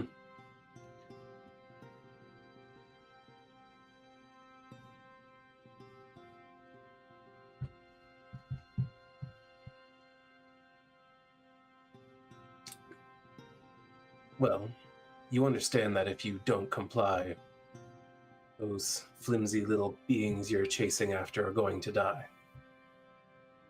Let's talk about this when I'm not standing in the mud. Hey, everybody, come over here.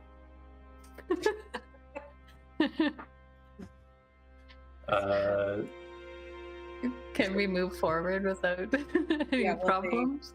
Yep, that's not an issue. Let me just put you down on the map, and then I will share the map, and then we can have that up for the stream. Oh, we're just talking. Why do we need a map? So we can see who we're talking to, clearly. Yeah, you want to be able to see them, right?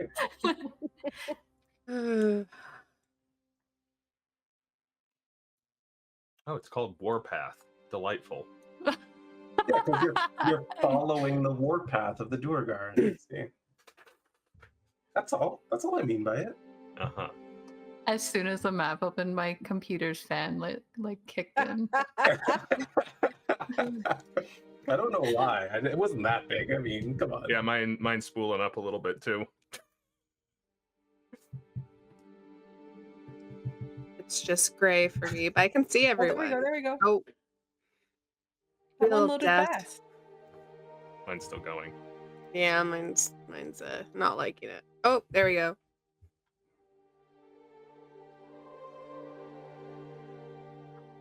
You good? You good, fam? Yeah. Yep. So Rhowan waved you guys forward. Are you going to follow across this crossing Brielle. here? Yes.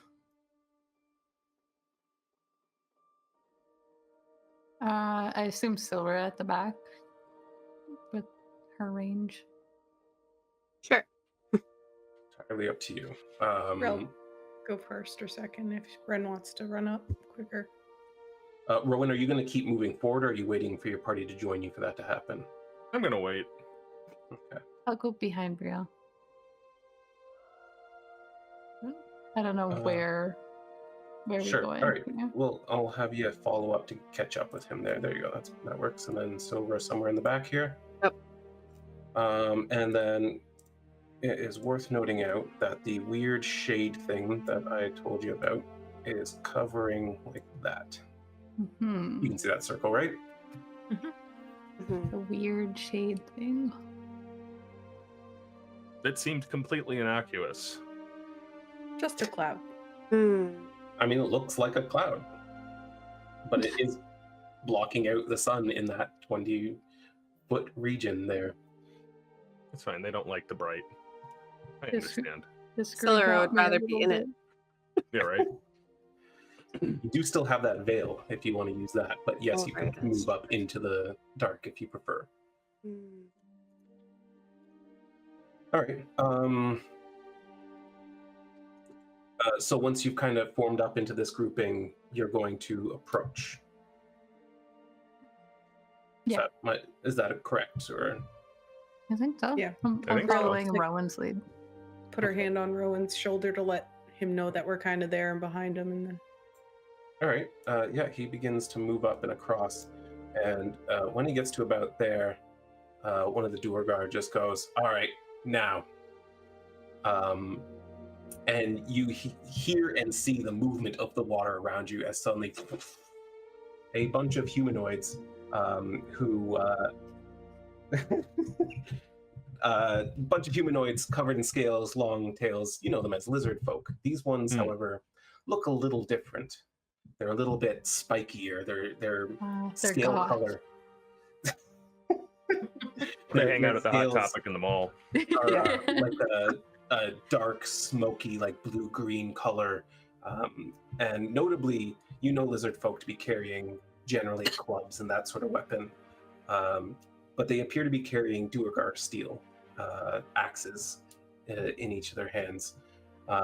They leap up into your area, and you can go ahead and roll initiative, I guess. I guess. I mean, if you So- want to. It's not a map of conversation like Iskra said. It's not a map of I conversation, rolled double sorry. digits. I rolled double digits. Yay! Woo! Bound to happen sooner or later. Let's go. Oh, plus 10, that's nice.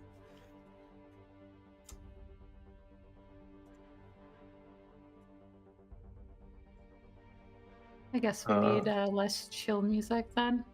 We will need some combat music, please and Nah, thank I you. like this. I mean, this is fine too. I mean, it felt very combat-y for me.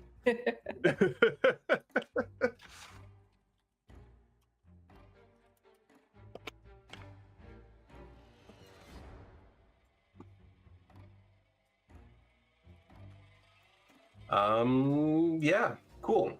So they all leap out of the water immediately, spiked shields in one hand, Duergar made axes in the other, snapping their toothy maws at you. They seem ready to fight. Wren, you have the highest initiative. Yep, I do.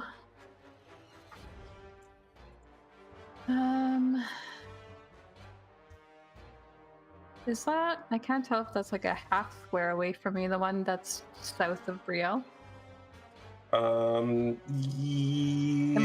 Am I in melee or am I doing a ranged attack? That would be a against that? ranged attack. Yeah. Okay.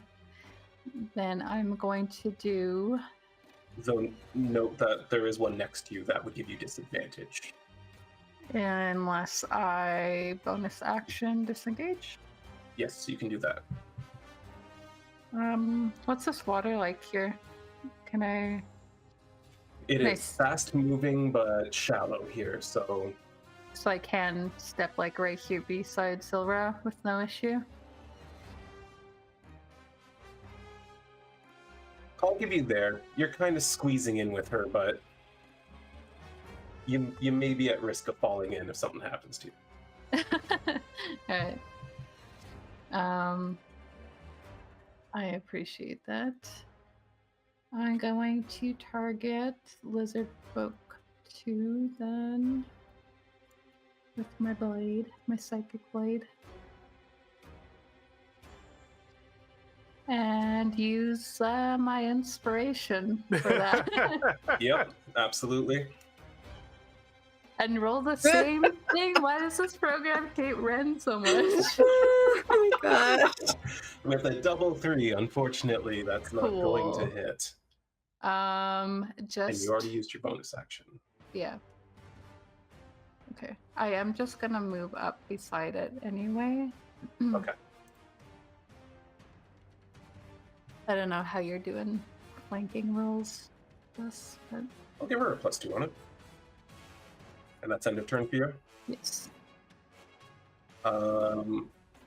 This lizard folk doesn't even seem to notice you were attacking it. Your psychic blade goes right past its head, not affecting the air around him in any way. He does, however, lock on to Brielle, who is much bigger a target and covered in armor, and it begins swinging with its Duergar-made axe. That's a hit. I know there's a lot of abilities at the table to do things. Don't worry about nothing until my turn. Okay. And yeah, it just cuts into Brielle's back with its axe, getting right through her chain armor, right? Yeah. Then immediately follows up with a second swing of its axe. And as you turn to find the foe attacking you, your shield manages to catch his axe and knock it away. Rhowan, it's to you. You are surrounded at this point. I really didn't want to do this today. Face step. I'm going 30 feet this way. Nice. Good choice. I take one more step so I'm fully out of the darkness, and It isn't darkness, for the record. Yeah, the shadow. Yeah. I am going to cast Call Lightning. Nice. Yeah. Where are you So- placing that bad boy? Well, it's a 60-foot radius, so everywhere. The storm cloud that it creates is Yes, but I mean, like, 100. where are you calling the lightning bolt down? I gotcha. I am gonna call it down right between lizard. Actually, I'm gonna call it down on the 2 Duergar Stone Guard. Yeah, absolutely. All right.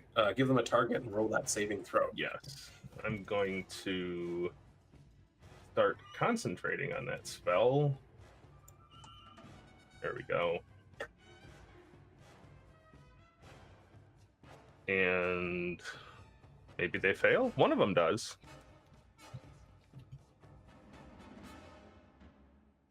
And some damage. Yeah, absolutely. You call down this bolt of lightning that strikes the ground in between them. You see one of them dive and roll to the side a little bit, avoiding the most of it. The other one just kind of stands there, suddenly getting zapped all the way through. Is there anything else you can do? I can move. Let's see, I use 5 feet, so I can move this way. All right. Nice. Well, the lizard folk that you just ran from seem conflicted as to attack now and decide to opt for surrounding Brielle. They step right through the water as though it's nothing. Like one leg in, one leg out. It seems to do nothing to throw off their balance. And as they do, they begin their onslaught against Brielle.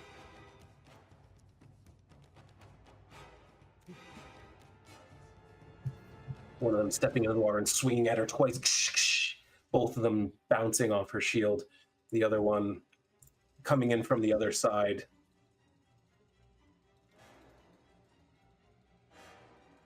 Wow. Yes. Wow. The Duergar all over again. Just Brielle's able to step aside from one of the attacks, the other one just kind of catching into her armor, not being able to cut all the way through. Which brings it to Brielle's turn, who is now totally surrounded. just where she wants to be. Action. I'm going to invoke my ruin, the hill ruin. So now I will get the bludgeoning, piercing, slashing resistance. So I click Absolutely. effects to make that work. It looks like it was actually already there, so I Okay. forgot to remove it after we tested it. So that's So should I have taken more damage?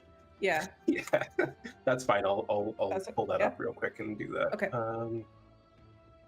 I'm going to attack number 4 because I figure Wren will get the other one. Yep. And roll 2 more 3s again. Okay. Not a And 3. savage attacker. So Yeah. So remove the yep. targeting. Yep. Oh, you got it, Max. Same thing, anyways. 12. Yep. And that was 2. Sorry, that was 2 Duergar. Or sorry, with lizard folk. Lizard 4. Lizard 4. Warrior 4. Got it. Yeah. Your axe gets in deep and goes right in between all those scales. You can see it reeling back a little bit. I'm going to try and hit it again. Yeah, go for it. I miss. Unfortunately, the second attack, it brings up its spiked shield just in time to clash off of it. Is that That's my everything? turn. Yep. All right. What does invoking your cloud rune look like for you, by the way? Oh, so on the tip of her like axe handle, she had the one from before, which was cloud, and now she has 2 more runes on top of it. So when she invokes it, she like runs her fingers along it and it's gonna glow, sort of thing. Yeah, and then she's just gonna like a shimmer kind of goes around her body, almost like a imaginary shield kind of thing. Very nice. Awesome. All right, Sylra. Okay, so Sylra is going to move 20 feet back. Yep. And she's going to reach around and pull the veil over her. Absolutely. And then she's going to attack the shaman that she sees about 45 feet away from her. Yeah. And it's going to be Eldritch Blast. So. Yeah, go ahead and make your attack rolls. That's a hit. And...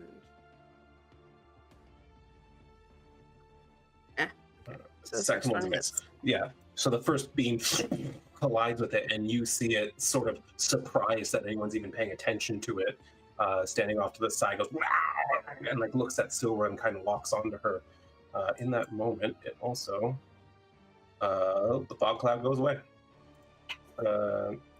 Nice. Well, boob, I guess. Suddenly, this close by cloud that was providing shade just fizzles into nothing, and you can see both Duergar over there, who have just been struck by lightning, kind of suddenly trying to block out the sun. End of turn for Sylra? Yes. All right, Lizard Folk Warrior number 1 is going to get an approach on Wren and attack with its Duergar made axe. First one is an absolute miss. Yeah, Yeah, she's just kind of lithe and nimble as she is. She just moves aside at the first one. The second one, though, she can see it incoming. I'm going to use my uncanny dodge for that. Absolutely. And the axe kind of just barely connects, and even as it does, Wren is able to sort of leap in the same direction as it, and it barely cuts through the torso. However, as droplets of blood kind of run down and drip to the floor, you can see the lizard man breathing it in, and bloodlust taking over. The stone guards are a little put off now by the sudden influx of sunlight. However, I think this one, at the very least, he kind of has to go around the water. So, oh, actually, I think it's only 25 feet anyway, so it's actually going to be more like here. The stone guard kind of starts running towards Rhowan, and as it does, you can see it winds up and chucks a javelin at him.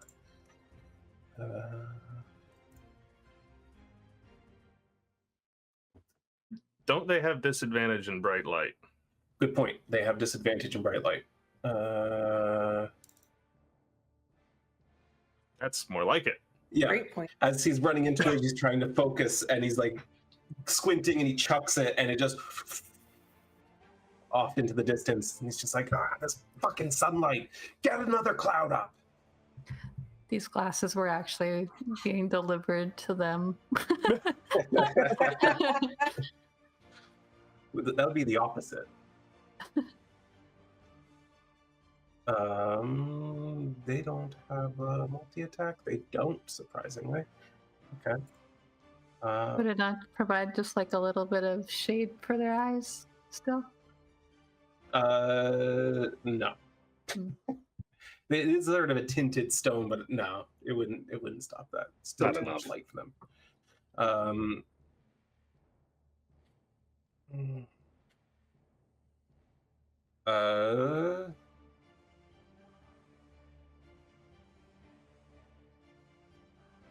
This one kind of just remains in place and also at disadvantage decides to chuck a javelin at Brielle, who seems to be holding her own in the middle of three of them.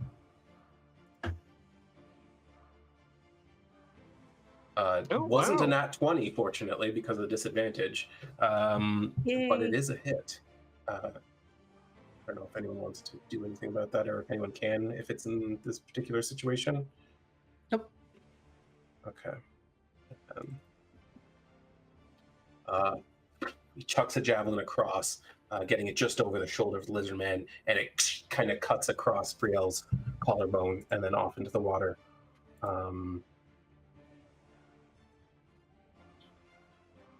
Big oops from somebody. Don't know who. And then finally, the shaman over here, looking at this situation, focuses on Brielle's shield and casts heat metal, which I believe you're taking damage regardless, right? It's just a matter of holding on to your shield or not.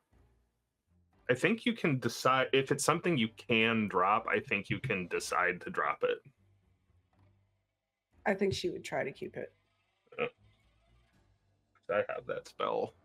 Any creature in physical contact with the object takes 2d8 fire damage when you cast the Gotcha. spell. Until the spell ends, you can use a bonus action to cause this damage again. If a creature is holding or wearing an object takes the damage, they must succeed on a con save or drop it. If it There you can. go. Yeah, if you can also choose to drop it if you want to, but you're going to take the initial damage. So, yeah, immediately... you're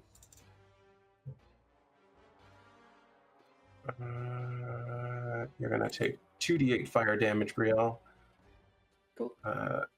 8 fire damage, and you're going to make a con save, which is a success. So your shield just starts burning into your hand, but you manage to hold on to it to defend yourself with all the same. Wren, we're back to you. All right. I'm going to get my psychic blades out again and attack the same one. Anyway, Yep. theoretically, I will be hitting this. It would be good if you did. There we That is go. most definitely a hit. That'll do. Holy shit. Yeah. Yeah, you're... Holy shit. That's a ton of damage. I'm going to do my other one for a nat 20. Oh, shit. Only that was on your sneak attack, but still. Hey. Yeah. So Wren just forms this blade in her hand and cuts into the back of this lizard man. You can see him straining as the psychic damage just wreaks havoc through his nervous system. Followed very quickly up with another one flipping into existence and just cutting deep into his organs. You can see it sort of temporarily just stunned by the amount of damage you've done to it. It breathes out this labored breath. Is that everything you're doing? Yeah, she just kind of levels like both of her blades now. One at the one that she was just fighting, the one that's like coming into her range. Yeah, And absolutely. yeah, end your turn. Yeah, it slowly turns around, its eyes just wide and bloodshot. It's like huffing and snuffing through its snout and just brings up this axe and swings at you violently. Untargeting Brielle, targeting Wren. That's a hit. I would like to use my reaction afterwards. To do. I have Sentinel, so if a creature within 5 feet of me makes an attack against a target other than me, I can use a reaction to make a melee attack against the attacking creature. Absolutely. Yeah. So as it turns and swings its axe into Wren and just barely manages to cut into her once again, her movement just too quick and too capable of reading this opponent. There's It leaves something to itself. fight for today. It leaves itself wide open to Brielle's attack. So go for it. Make your attack.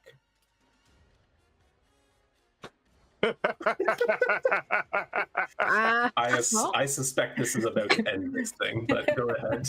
Just roll with it still clicked on, right? Just roll your attack and it'll max it out. And Perfect. yeah, doesn't matter. Yeah, you barely even turn. You see the opening, and with one hand and it just takes the head clean off at the neck, and the thing just completely falls flat to the ground. Ren is just like, oh, good reflexes. You can see that the other lizard folk take a brief second of and just completely rally and push their attack. Rhowan, it's to you.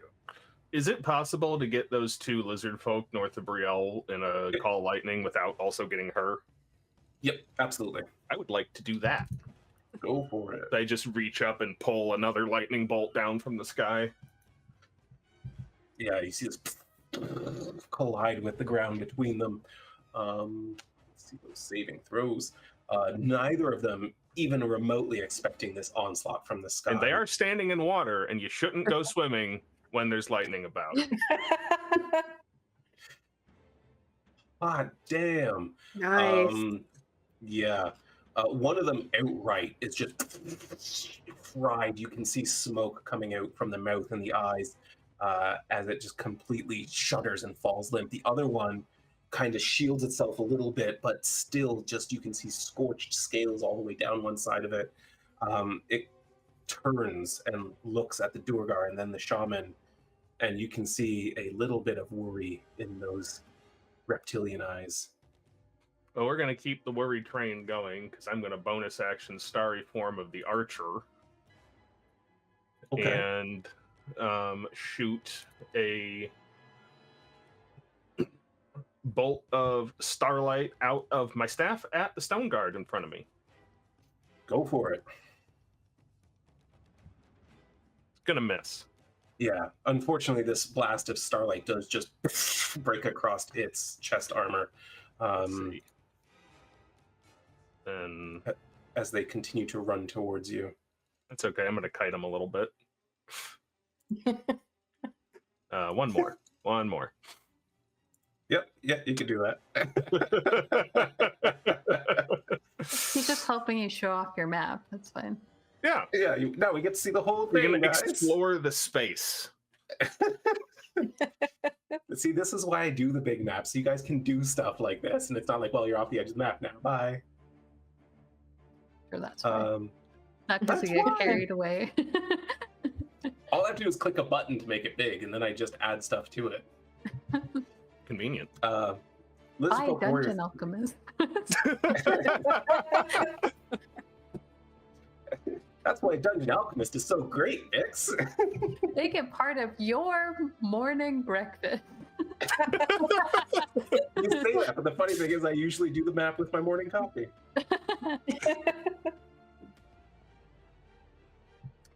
Lizard Warrior 3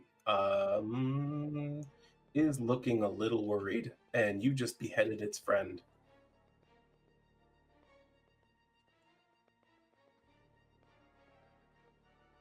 Aw, they were friends. They were just hanging out. They were I'm just the hanging I'm out the under the villain. water. They weren't bugging anyone. I'm the bad guy. You see it growl something at the Duergar to the north of it. Anyone here speak Draconic? I don't think so. Nope. It growls something to the Duergar north of it. And you can see they have an exchange in this language that is unfamiliar to you. And then it presses its attack against Brielle, seeming reluctantly as it clashes off shield, and then finally, with a backhanded swing, manages to catch her. Unless anybody's going to do a thing. I can't do my Everyone- thing. I can't do my thing, so don't. Got it. I'm in help Um, friends mode today, not hinder enemies. So Got it. So it cuts across her chest. Again, breaking some of these chain links, but not enough to get in deep. But leaving her with her a sizable slash across the front of the chest. And that's really all it can do. Brielle. Brielle's gonna like bring her axe back in like the felt swoop and hopefully hit this guy. Oh, yeah. Right. That is most definitely going to be a hit. Alright. See those One, damage rolls. Oh, man. Max damage again. two. Heck yeah. That's 3, is it? Sorry? It's 3, right? Yeah. Yeah. Yep, that does it. You bury your axe like right between the neck and the collarbone, and it just immediately shudders and falls away from you into the water. And as you look around the battlefield, you've got Duergar over there, Shaman in the distance. I'm gonna run towards the Duergar. Cause is he dead? This lizard folk is dead, absolutely dead. Okay. Um, Then I will take my movement and run up. So that's going to be a little bit more movement, just so you know. But Sure. it's absolutely reachable. Okay. Because unless you want to go through the water, but No. Okay. you close the distance with him easily as he's standing there, still trying to make sense of what's going on. He's lining up another javelin. Suddenly, you're in his face. I'm gonna smile at him. I think you still got another attack, right? Yep. Nope. Nope. Also, sorry, let me look at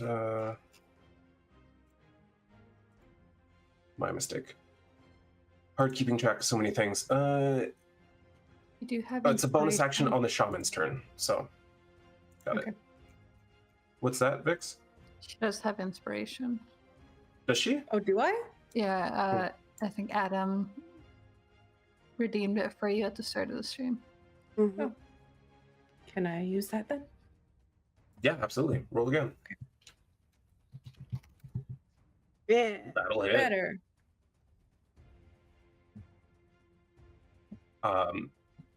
You close the distance with it and get your axe into its shoulder. He drops the javelin right away, on it, like just completely unexpected, and he just pulls his sword up out of the ground and winds up to take a swing back at you. That the end of turn? That's my turn. Yep. Okay. Sylra. Yeah, so she is going to raise her hand and point and cast 12 the Dead at the shaman. Okay, yeah, absolutely. Roll a save throw for them. That is a pass. So that is what, half? Nope, it's nothing. No, Cantrips get nothing on a pass. Dang nabbit. Well, that is all she's gonna do. All she can do. Lizard Folk Warrior 1 is still in melee with Wren and is still furious.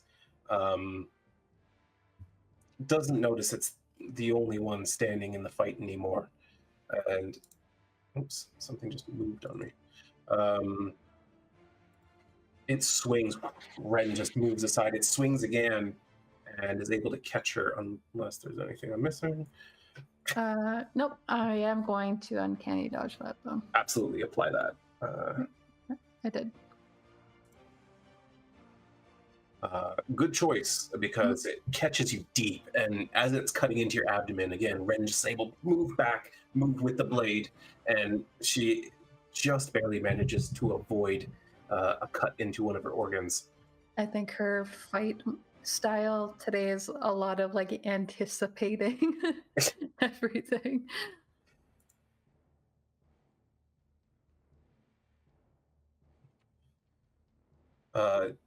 Yeah, you hear this Durgar that's been chasing you, Rhowan, say, "Oh, sod this," and comes running back.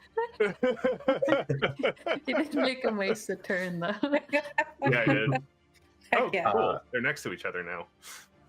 And as he Perfect. runs in, he takes a big swing at Brielle with his... Actually, as he's running in towards her, I think this is a bonus action. It's not even an action. Just happens. All right, cool. Well, as it comes running in towards Brielle, you see it just getting bigger with each footstep, and as it does, it brings up its giant's knife and takes a big swing, or king's knife rather, takes a big swing at Brielle, which misses. I feel like it comes in with a big, like, two-handed swing, and Brielle's just like completely unaffected. Just by locked it. in. Yeah. The other one, taking a note from his ally here, does the same, except this one's moving around you a little bit to try to get in sort of a flanking position, and I'm going to give him the +2 for that. And he brings his king's knife down on you as he grows in size as well. And again, and you just see these Durgar just banging their giant swords into the Brielle's shield as she just takes it without a flinch. That's such a disappointing turn from the Durgar. They could be called like a queen's knife since they're serving a queen. Yeah. I don't name the things. I guess I could. But watching this happen, the shaman sees his opportunity once again, ignites her shield on fire. It heats up red hot and just burns deep into Brielle's hand and forearm, and forcing her to try to resist the pain, which she is able to do. Everyone in the vicinity can smell the burning flesh as she just holds this red hot shield up over her head, deflecting attack after attack. Ren, we're back to you. Alrighty. Well, this one seems to really want to fight me, so I will give it the satisfaction.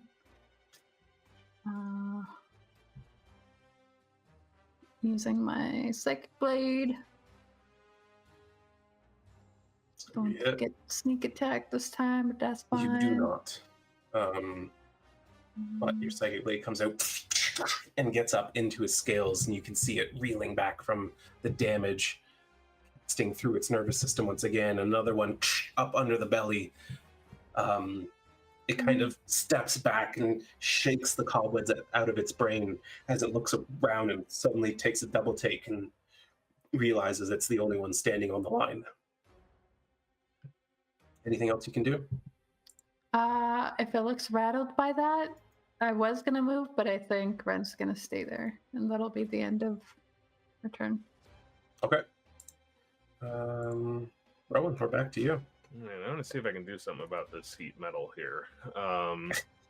Again, I'll reach up, call down another lightning bolt, this time right on top of the shaman. Yeah, absolutely. It's a big failure.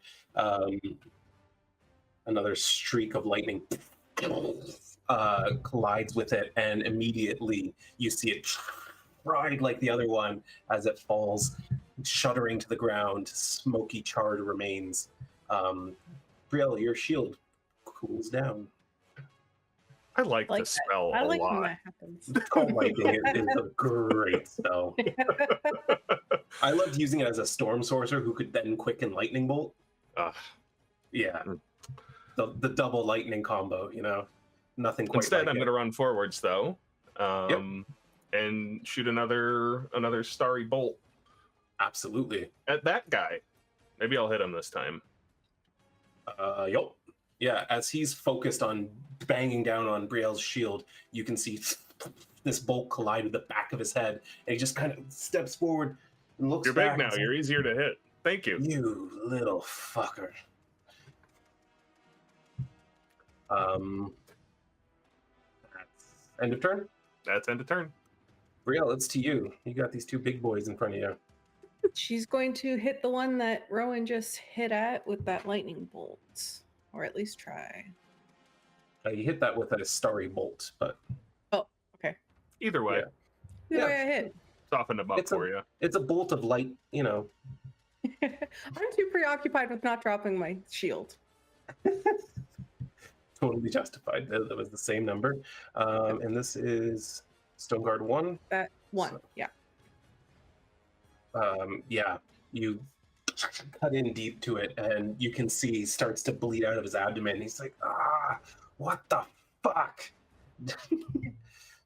And I'll try and swing the axe up using the momentum to hit him again. Yeah, absolutely. That's definitely going to hit. Doesn't matter. Yeah, Oh, you swing up again, and you cut right through his inner thigh, that femoral artery, and immediately the ground beneath your feet is just soaked, and you see him kind of stumble backwards, confused, as suddenly he just falls limply to the ground. She'll just turn to the other guy and be like, "You want to talk now?" And that's my turn. Great fucking turn. Sylra, back to you. Yeah, so she is going to target the warrior one dude and Okay. just do Eldritch Blast from there. Absolutely. 2 beams. Hmm. Can she use her inspiration on one of them? I was Yes, gonna say, absolutely. you have Absolutely, you inspiration. can. I cannot believe your luck. Finally, okay. Yeah, Looked like it was going to be a 19. I know, know. yeah. The first one streaks off, but the second one collides hard with his lower back, and you can see him kind of jostled forward, and he looks over his shoulder. He hadn't even noticed you, and now he's kind of looking around, noticing how alone he is. Is that the end of your turn? Yes, it is. He's gonna disengage and jump into the water. I didn't want to fight him anyway. Yep, he swims upstream. He is considered to have half cover, just so you know, because he is now underwater. And he's just swimming the fuck away. Stoneguard 2 just says, all right, fine. Let's talk then. And he puts like his sword to the side. He's still holding it. And he's waiting to see what Brielle's reaction to that is. I'll say he's holding an action. Drop it first.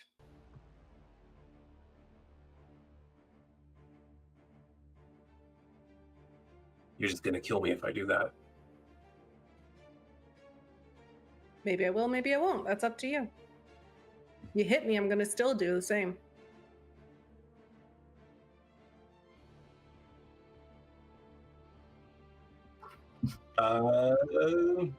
Very suddenly, he takes a swing at you.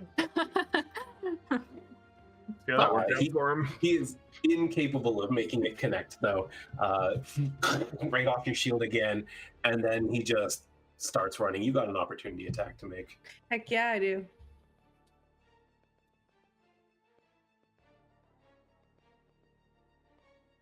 You're not targeting him, but Oh, sorry. that will hit. So Perfect. So,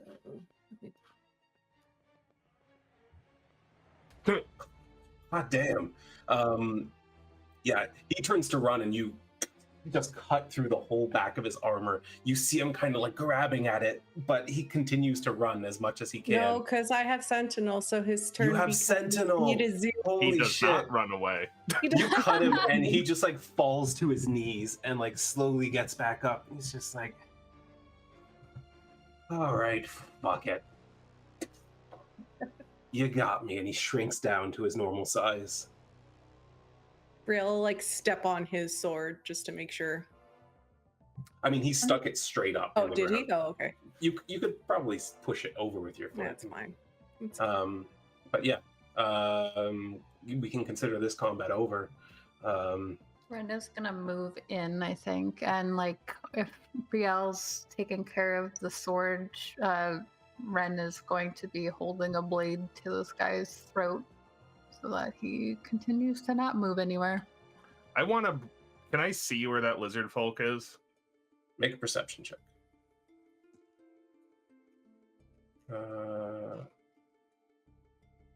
Because he was back here still. Yeah, you can make him out in the water. I want to. I want this gentleman to understand that this was a mistake, and I just want to bring a lightning bolt down just in front of him. Not close enough to hit him, but I just want to. He is I want to scare underwater. the bejesus out of him. A bunch of fish just rise Yeah. to the surface. Yeah, a bolt of lightning strikes the water, and you see it like literally leap out of the water and onto the shore, and kind of look back, and he just starts running again. I made my point. All right. Yeah, Wren, you're able to make your way over there and pull out one of your psychic blades. And Where are our friends being held? well, they're going to the Darkhold, so good luck. How long ago were they taken?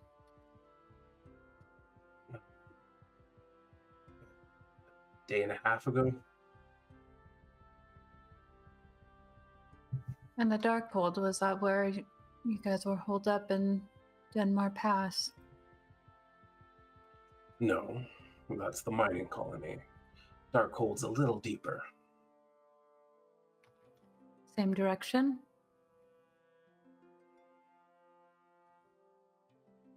Guess it doesn't matter if I tell you anyway, does it? It really doesn't. Yes, that's where they are. And, well, you're going to find a fortified Durgar city with a full military consort and the Black Queen's private guard. Neat. Are they as good as you?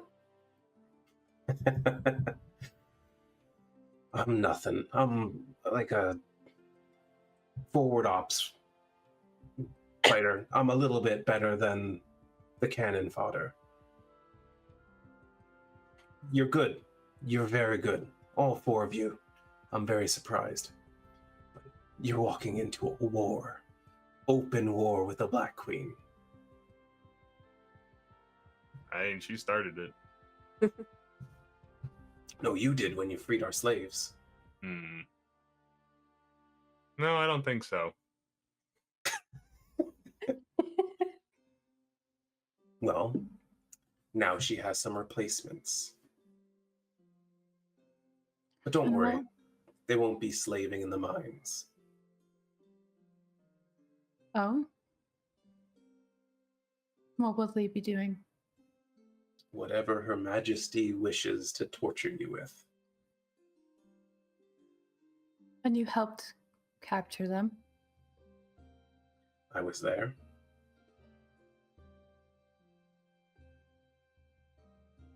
Well, I guess we should relieve her of one more of her servants then, and she's going to just Absolutely. into this guy's mind with her psychic blades. I would say that's what I call an undefended attack, and that is fatal. Just his mind just burns blank as he falls to the ground.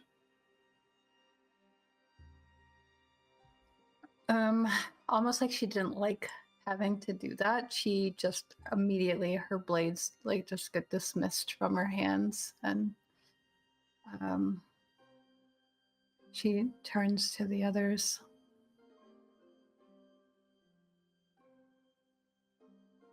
Now it seems we have 2 time-sensitive things on our hands, and I don't know that we're equipped for one of them. Except I don't feel good about leaving someone like Geraldine in the hands of this queen that they're referring to. I don't either. And I don't think we can trust everything he says. I'm sure he believes it, but it's probably designed to discourage us from going after him. So Mhm. if that's what they don't want us to do, then we should probably do it. I think they do want us to go there. That's why they took people that we care about. Hmm. They did this to hurt us, and they're hurting people that Don't deserve it. we made a point of protecting.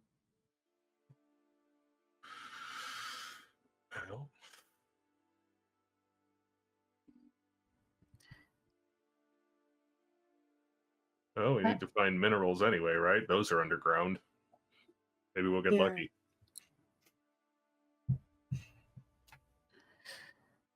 How far until like where we remember the Genasi being like, and then like, would Brielle put 2 and 2 together that it's too far to maybe ask them for help? They were moving Um, on anyway. They told us that Yeah. they weren't going to be there for They, long. they, They were they going said to they weren't camp. going to be there for long. The Yeah. campsite where they were, if they're still there, would be relatively within, like it wouldn't be out of your way per se. Though this path is following a different path than the one you followed. You know the mountain they're going to at least, kind of thing. So it's like they may have a different passage they're heading towards, but it's the same general direction. Yeah. You could try asking for help, but I don't want to make things take any longer than they potentially could. That's if they'd even help at all. Well, So- they were interested in curing the sickness in the mountain. If these people don't have something to do with it, then I don't know what they're doing down there. Mm-hmm. Yeah. That's a very good point, Rowan. Sylra, Yes. are you able to contact anyone with your magical abilities? Not just anyone.